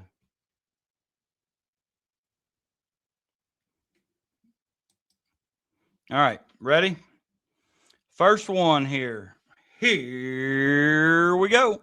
78, 70, 77, 78. Let's look through here. All right. I'm thinking there's only one name we need to go. We're going to go with Jack Givens at the small forward position. And if we have to move him around later, we will. But in 77, 78, Jack Givens scored 41 points, I think, in the Final Four to beat Duke, wasn't it? Or was that in the national championship game? Regardless, Jack Givens. Oh, 90, 91. All right. We got Pelfrey, Hanson, Mashburn, Darren Feldhouse, Maysville boy. Well, too bad, Darren. We've already got us a small forward. Richie, Sean, all right, never mind. Jeff Brasso. Oh, Jeff Brasso is one of my favorites. That tip in the Alaskan shootout, I think it was. Loved it. We're going to go with Mashburn at the power forward position.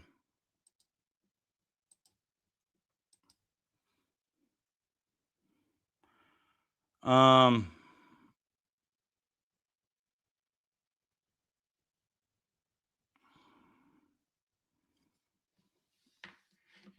right, let's see here. 2021. All right. It wasn't one of Kentucky's best years.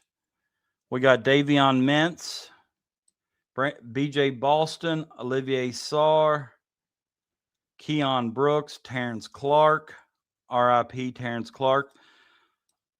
Also want to shout out the Kentucky football player that, passed away and wish his family continued prayers. I saw a couple posts from Will Stein regarding that were just kind of heartbreaking, and glad to see him say that he wasn't just going to recognize him for one game. They was going to recognize him all season. So shout out to Coach Stein for that. But, thoughts and prayers and go out to the young man and his family. That's awful. All right, so I'm going to stop sharing for a minute. Going to minimize my screen here, and I need help here. Where are we going? Yes, it was. You know it. And here we go. All right, so where do we need to go with this roster here? Do you go with Olivier Sarr at center? Isaiah Jackson at center? Dante Allen at shooting guard? Lance Ware? Cameron Zan Payne? Kareem Oscar Sheboy? He had all zeros.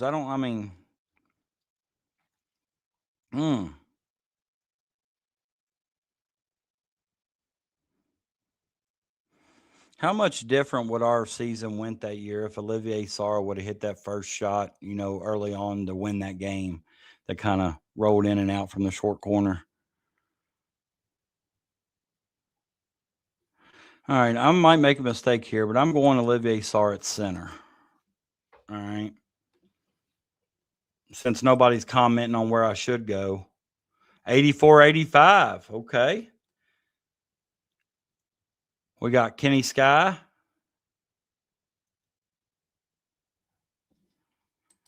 Where you been, David? Ed Davender, Winston Bennett, James Blackman. Oh, man, what are we going to do here? Kenny Walker cannot play shooting guard. Are you serious?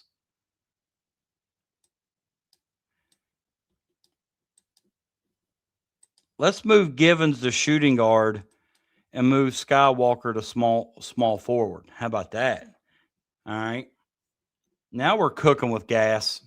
There's my man, Cats by 90. All right.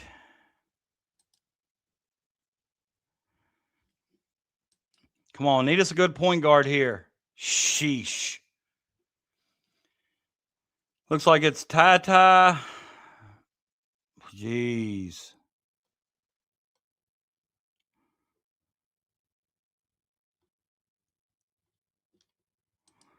Yeah, he does. I agree. Well, I don't know about ever. That Perry Stevenson dunk in Memorial was pretty nice.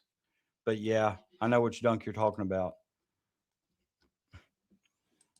Dirk Minifield didn't play in 21 or 22, David.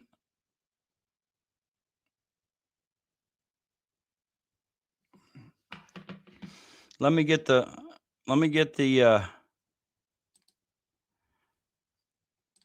all right, so the last thing we need is a point guard.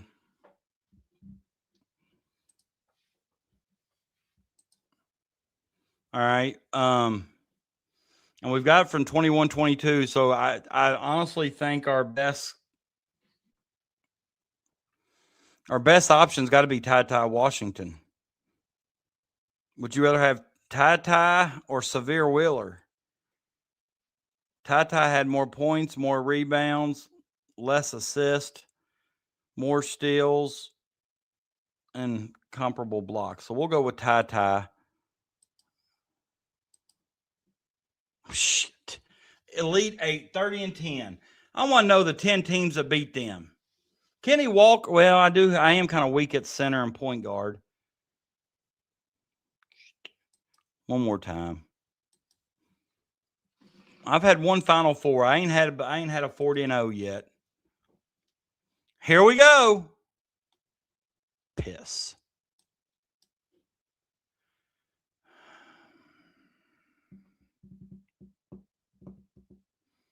We're going with Frank Ramsey at the shooting guard because I think last time I went Cliff Hagan. So we're going Frank Ramsey. All right, 68, 69. Hold on a minute. Let me get.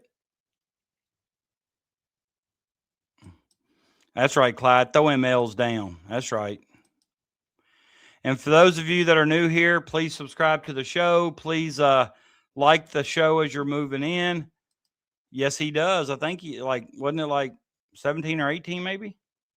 But if you're new here, I mentioned earlier that YouTube did respond to me and about the member emojis not showing up for like Jake or Peanut.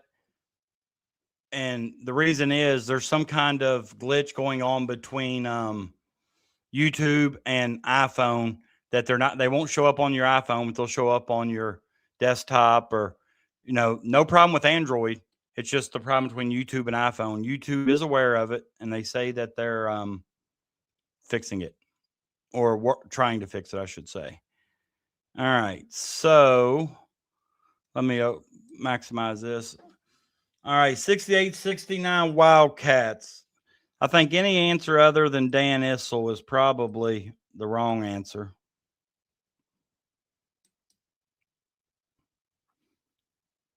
Damn, can I not use Dan Issel twice?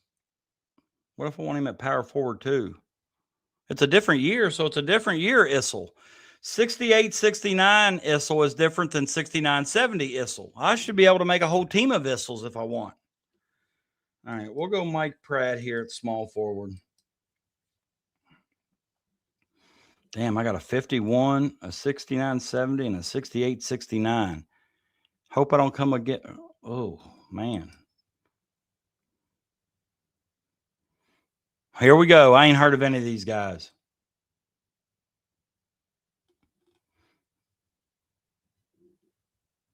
Hold on. Look at that. We got an Alan Feldhouse here from Maysville, Kentucky. This has to be Vinny Del Negro's dad, Vince Del Negro. Didn't know he played at Kentucky, but that's not coincidence in my eyes. Almost had Carol Burnett. Ned Jennings. Ned Jennings, I think, is Eastern Kentucky. I think he's like a lawyer or something down there now, or maybe a district attorney or something. Ned Jennings, I believe, down around Letcher County. Harlan, maybe. I don't know. I've heard that name somewhere. Roger Newman. I need a power forward.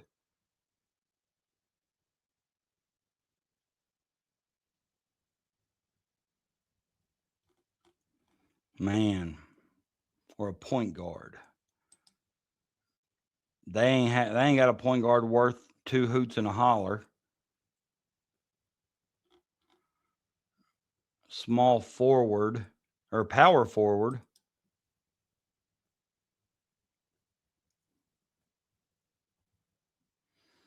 I'm going to go with Roger Newton. Or Roger Newman. Sorry, not Roger Newton. Roger Newman. Newton will coach this team. See, once again, we need a point guard. I need to start with a point guard, maybe. Ed Davender. This team's terrible. This team might not win 25 games. Oh, bull, look at that. Just because Dan Issel. Final four. All right, one more basketball, then I'll go to football.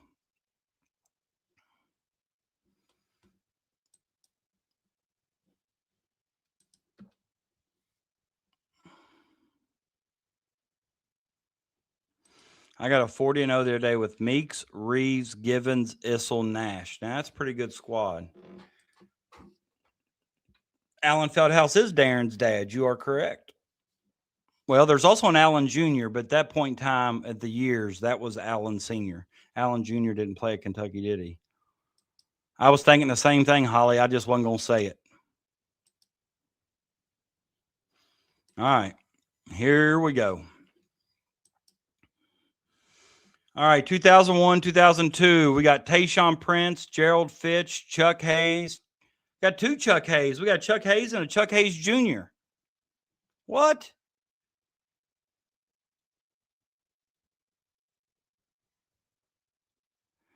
I called it. I said he had to be the dad of Vinny Del Negro. Okay. I didn't know he was at Kentucky. All right. No, you don't, Scott. No, you don't. I've seen a 40-0 without Issel. It can be done. But look at this. Look, we got a Chuck Hayes Jr. here and a Chuck Hayes here. Their stats are the same, but this guy's a junior. This guy's not. This must be senior.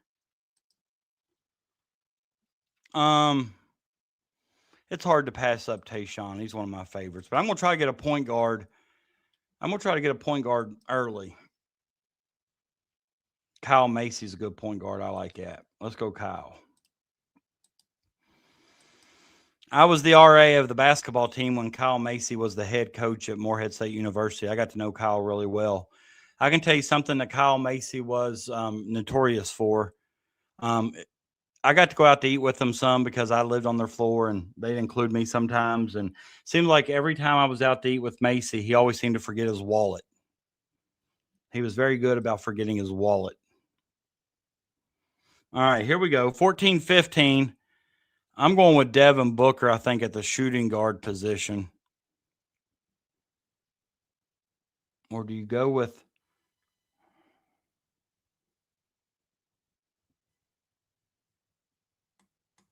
Man, that was that 38-1 team. Do you go with Booker or do you go with Aaron Harrison?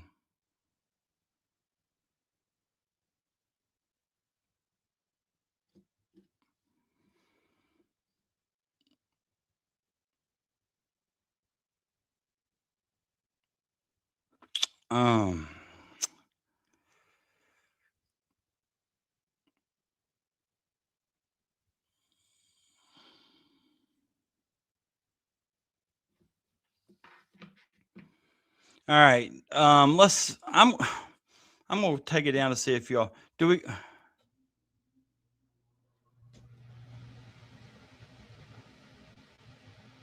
You're coming in late, John Boy. We talked about that a long time ago. All right. He says if you want 40-0, pick the best stats. Well, Aaron Harrison had better stats than Booker. But yes, John Boy, we're pursuing him. 17-year-old Serbian 6'9", fits Pope's system really well. We'll go shooting guard with Aaron Harrison. The good thing is he wants to stay 2 years because he's not eligible for the NBA until 2028.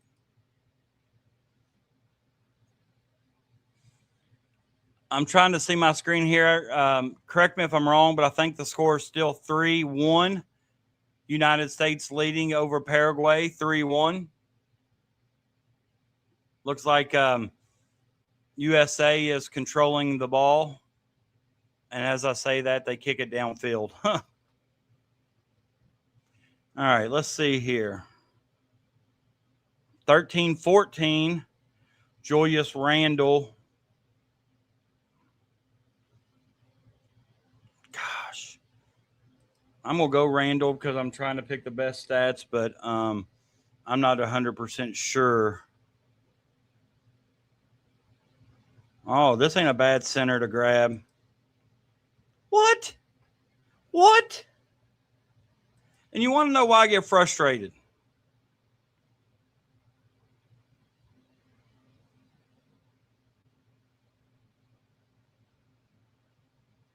Boo. Boo.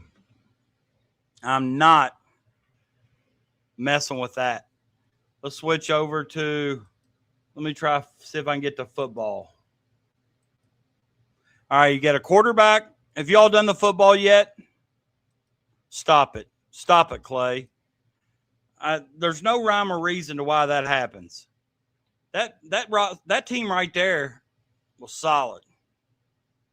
All right, so you got a quarterback, a running back, 2 receivers, a tight end, and a flex. I'm assuming the flex can be any offensive position, probably other than quarterback. I don't think you can probably start 2 quarterbacks, but let me see here. Gosh, look at this right off the bat. Right off the bat. All right, here's football.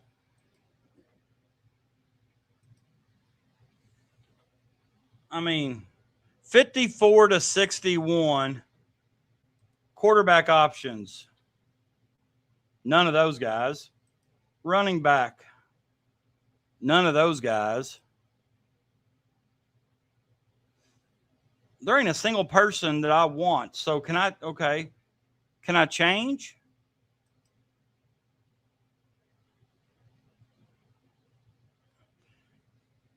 It won't let me spin. It won't let me switch era or all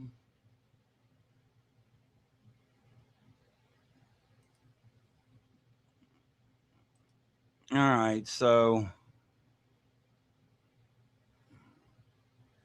it's going to be tough.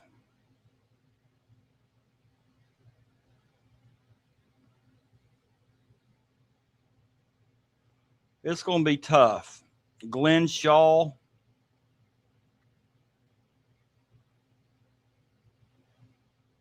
Kenny Robertson had a completion percentage of 44.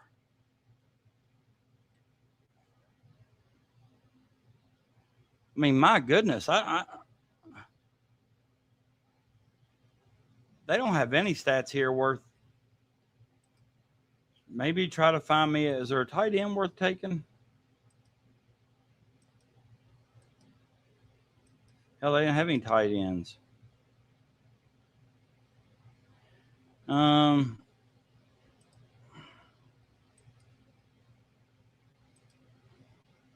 Hutchison.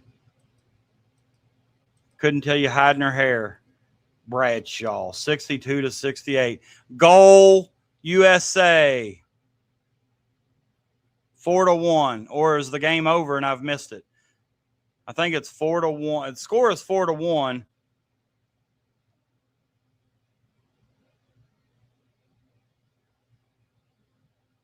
That's what I'm talking about. Throw MLs down. Goal.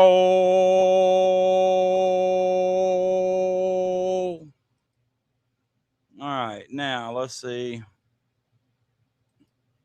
All right, Bradshaw, 62-68. Wasn't even born yet. Let's look at quarterbacks. Rick Norton. No, nobody in the quarterback room worth taking. Running back room, Roger Bird.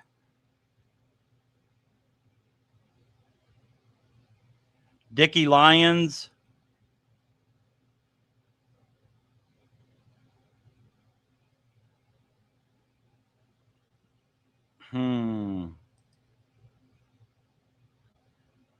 Jeez. Wow. We'll move Roger Bird to flex. Then if we need to move him, we will. Oh, I'm assuming the game's over? 4-1? I thought they were just at the 50-some minute. I'm behind. I don't know what's going on.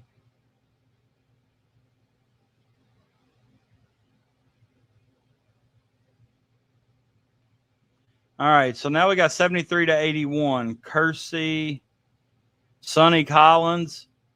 Definitely got to have him at running back. One of the best UK running backs of all time, Sonny Collins. Oh, Guy Morris. Jared Lorenzen. Shane Boyd. Let's see what we got at the wide receiver position. Derek Abney, Aaron Boone, Tommy Cook. Tommy Cook. Let Tommy cook.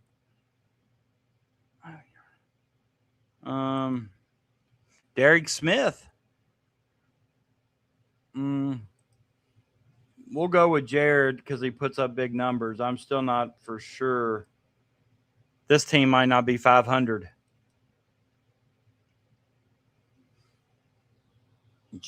Freddie Maggard. Let's look at wide receivers. We don't need any quarterback or running back. Cornell Burbage. Rick Massey. Oh, my. Oh, gosh, guys, we're in trouble.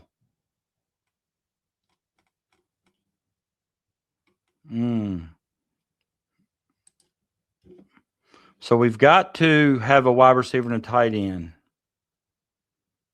2 receptions a game, 38 yards. Jeez, we don't.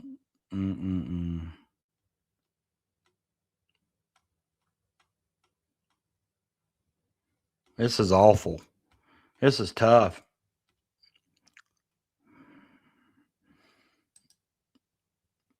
Receiving yards a game.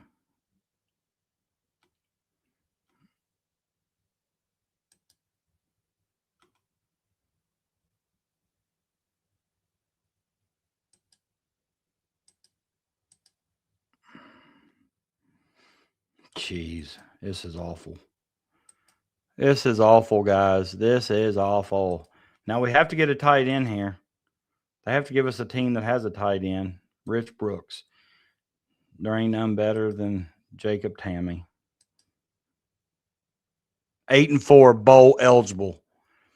I could pick a high school team to beat that team.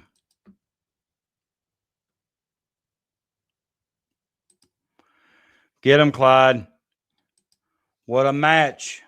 Us. America. America. All right, let's try this football one more time. And after the football one more time, we'll see if anybody's got anything else they want to say. And then Friday nights are always tough because a lot of people got a lot of other stuff to do, especially in the summertime. So, all right, let's draft again. One more time. Come on, give me somebody I've heard of. Shit, same group.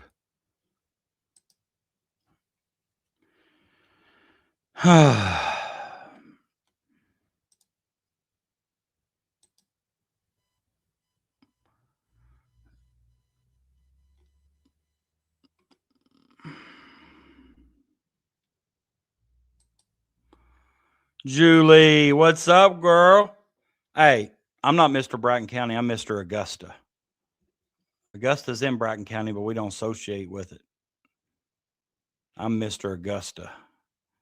Thanks for coming back by, Julie. Appreciate you being here. All right, I don't have any idea on this. Sheesh. We're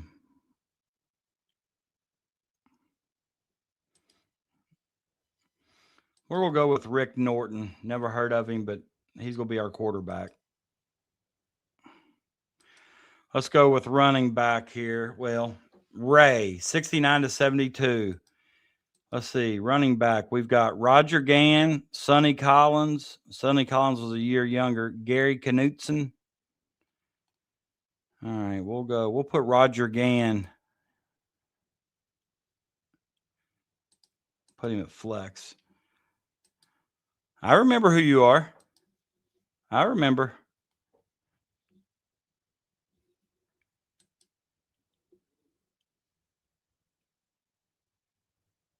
Oh, what have I done?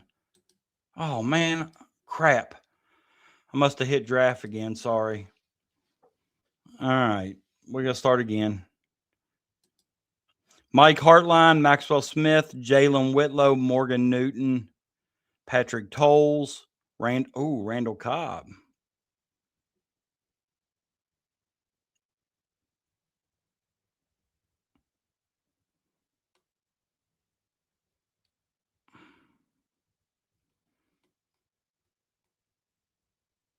Let's go with we'll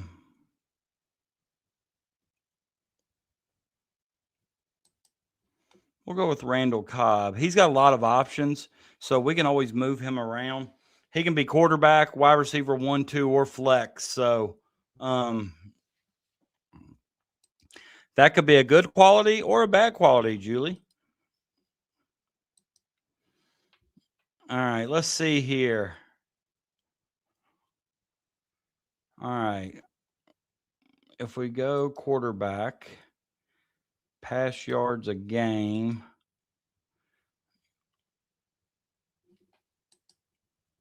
We just had our youth summer basketball camp, but we play in Transy Monday, Tuesday, Wednesday, 15, 16, 17. Come up to Transy and say hi. You're not too far from Lexington.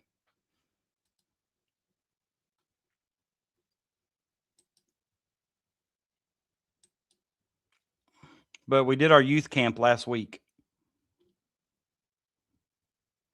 All right, we're right here. Mark Higgs, excellent running back.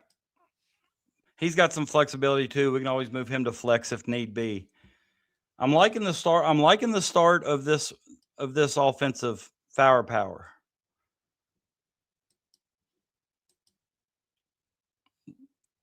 That's where I'm going to be Monday, Tuesday, Wednesday. But our youth camp was last Monday, Tuesday, Wednesday at Pendleton County. Oh, look at this. It'd be kind of hard to pass up on Timmy C. Yeah, Mark Higgs is a stud. I like Mark Higgs too. Now we're looking for a wide receiver, tight end. Here we go. Back to these. I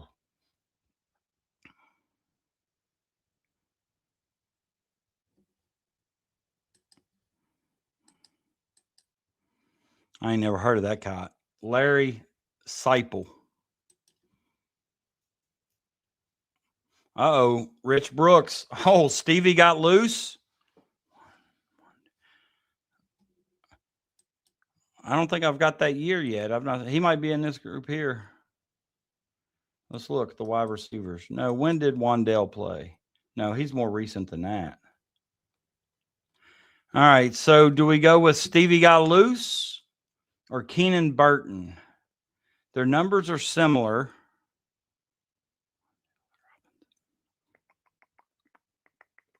Keenan had more receptions per game.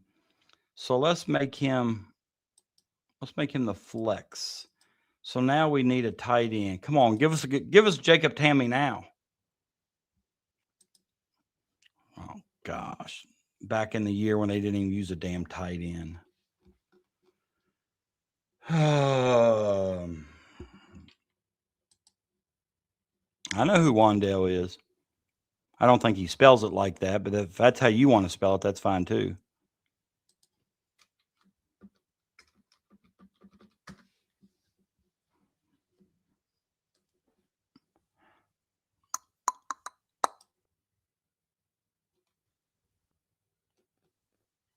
This is ridiculous. They always give you one that sucks, in my opinion.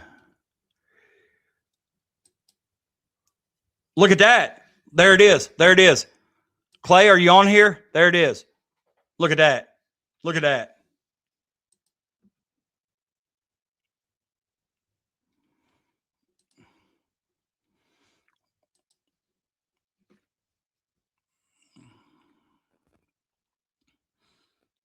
I got to take a picture of this so you get to see my great.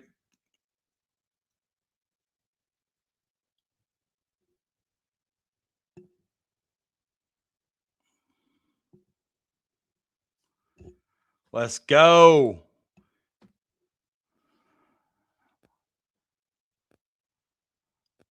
Never dreamed with that. I don't know. I guess Couch is kind of probably the Dan Issel of basketball. His numbers. Then when you throw in Randall Cobb, let's look at this roster again. We had Couch, Mark Higgs, Randall Cobb, Keenan Burton, and Rodney Jackson and Larry Seipel never heard of, but the other guys must have.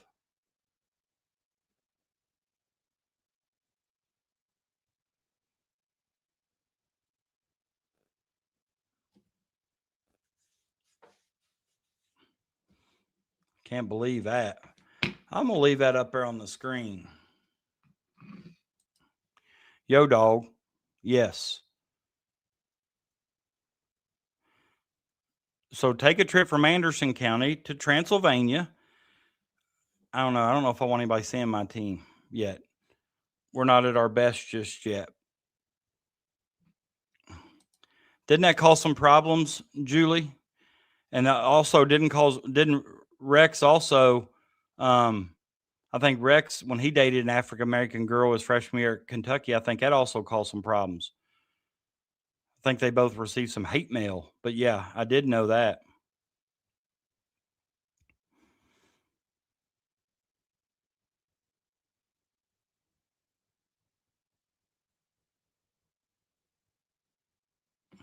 Amy, what's up? Oh, I know. Amy, look at this right here on the screen. I can't even make the Final Four in basketball in this Big Blue Roulette, but I've already got a 12-0 national champions in football.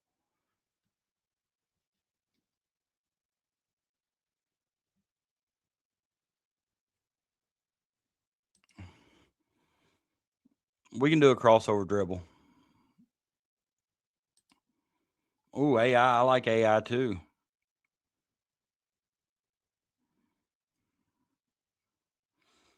If anybody's caring about the KHSAA high school baseball tournament, the finals will be Boyd County versus Trinity. And I think Trinity,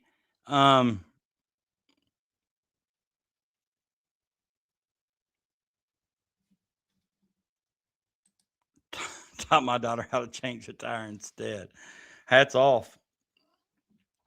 I think Trinity is ranked in the country. Their coach was just like the coach of the year in the nation. Trinity's coach was, I believe.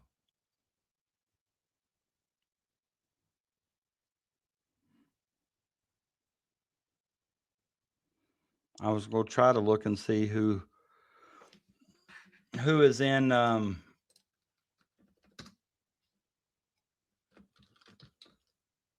who's in the softball finals.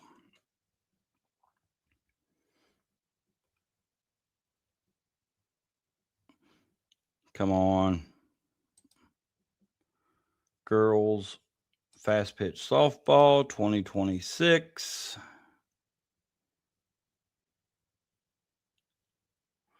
Bullitt East versus South Warren. Bullitt East versus South Warren. Bullitt East short game GRC 13-3, and South Warren short gamed Highlands 10-0, both in 5 innings. So GRC's our region. Highlands is the next region over. So we had some local flavor there, and they both got short gamed in the semis. So South Warren versus Bullitt East tomorrow at 7 o'clock for the softball championship. Yeah.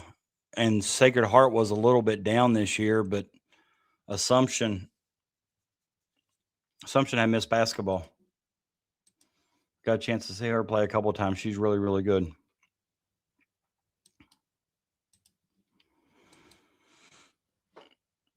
All right, guys. With that being said, it's almost about 2.5 hours online. Friday night. I'm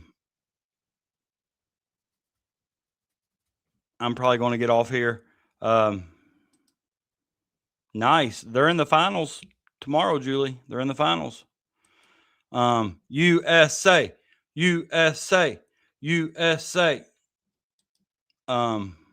But I'm just going to leave this on here, kind of let it sink in that I'm a national champion now. I'm assuming Big Blue Roulette will probably be sending me a championship ring to wear. I'll contact the University of Kentucky to see if maybe they could get our team banner hung.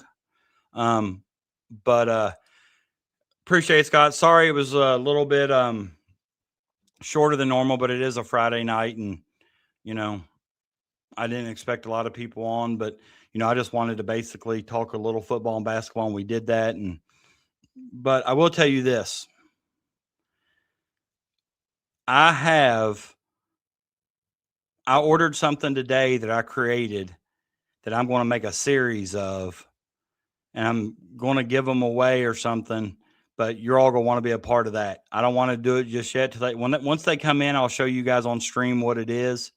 But I think you'll want to see, and maybe they are collectors. They're collectors items. Okay. It's something I've been it took me about a week or so to work on it. So I just ordered it today, had them shipped out. You got to be a member to get free stuff, Julie. But yes, we are the champions. We are the champions. No time for loser. We are the champions. Peace, guys. Have a good night. Enjoy the rest of your weekend. I may try to go live on Sunday, but remember, if I don't go live on Sunday, it may be next Thursday before I go live again, because I am at Transylvania camp next Monday, Tuesday, Wednesday with my basketball team. We go up on Monday, stay overnight Monday night and Tuesday night, come back Wednesday. I doubt I'll be feeling like a show on Wednesday just from the fatigue of setting in of being on a college campus for 3 days in those rock hard beds. But shout out to each and every one of you guys. Appreciate you guys giving up some time on your Friday night to come and hang out with us. But I'll see you guys soon. Remember, next Monday, be on the lookout for Kentucky men's basketball practice video clips or information from practice on who's looking good and who isn't, because they start practice on the 15th. So good night, you guys. Peace out, Girl Scout.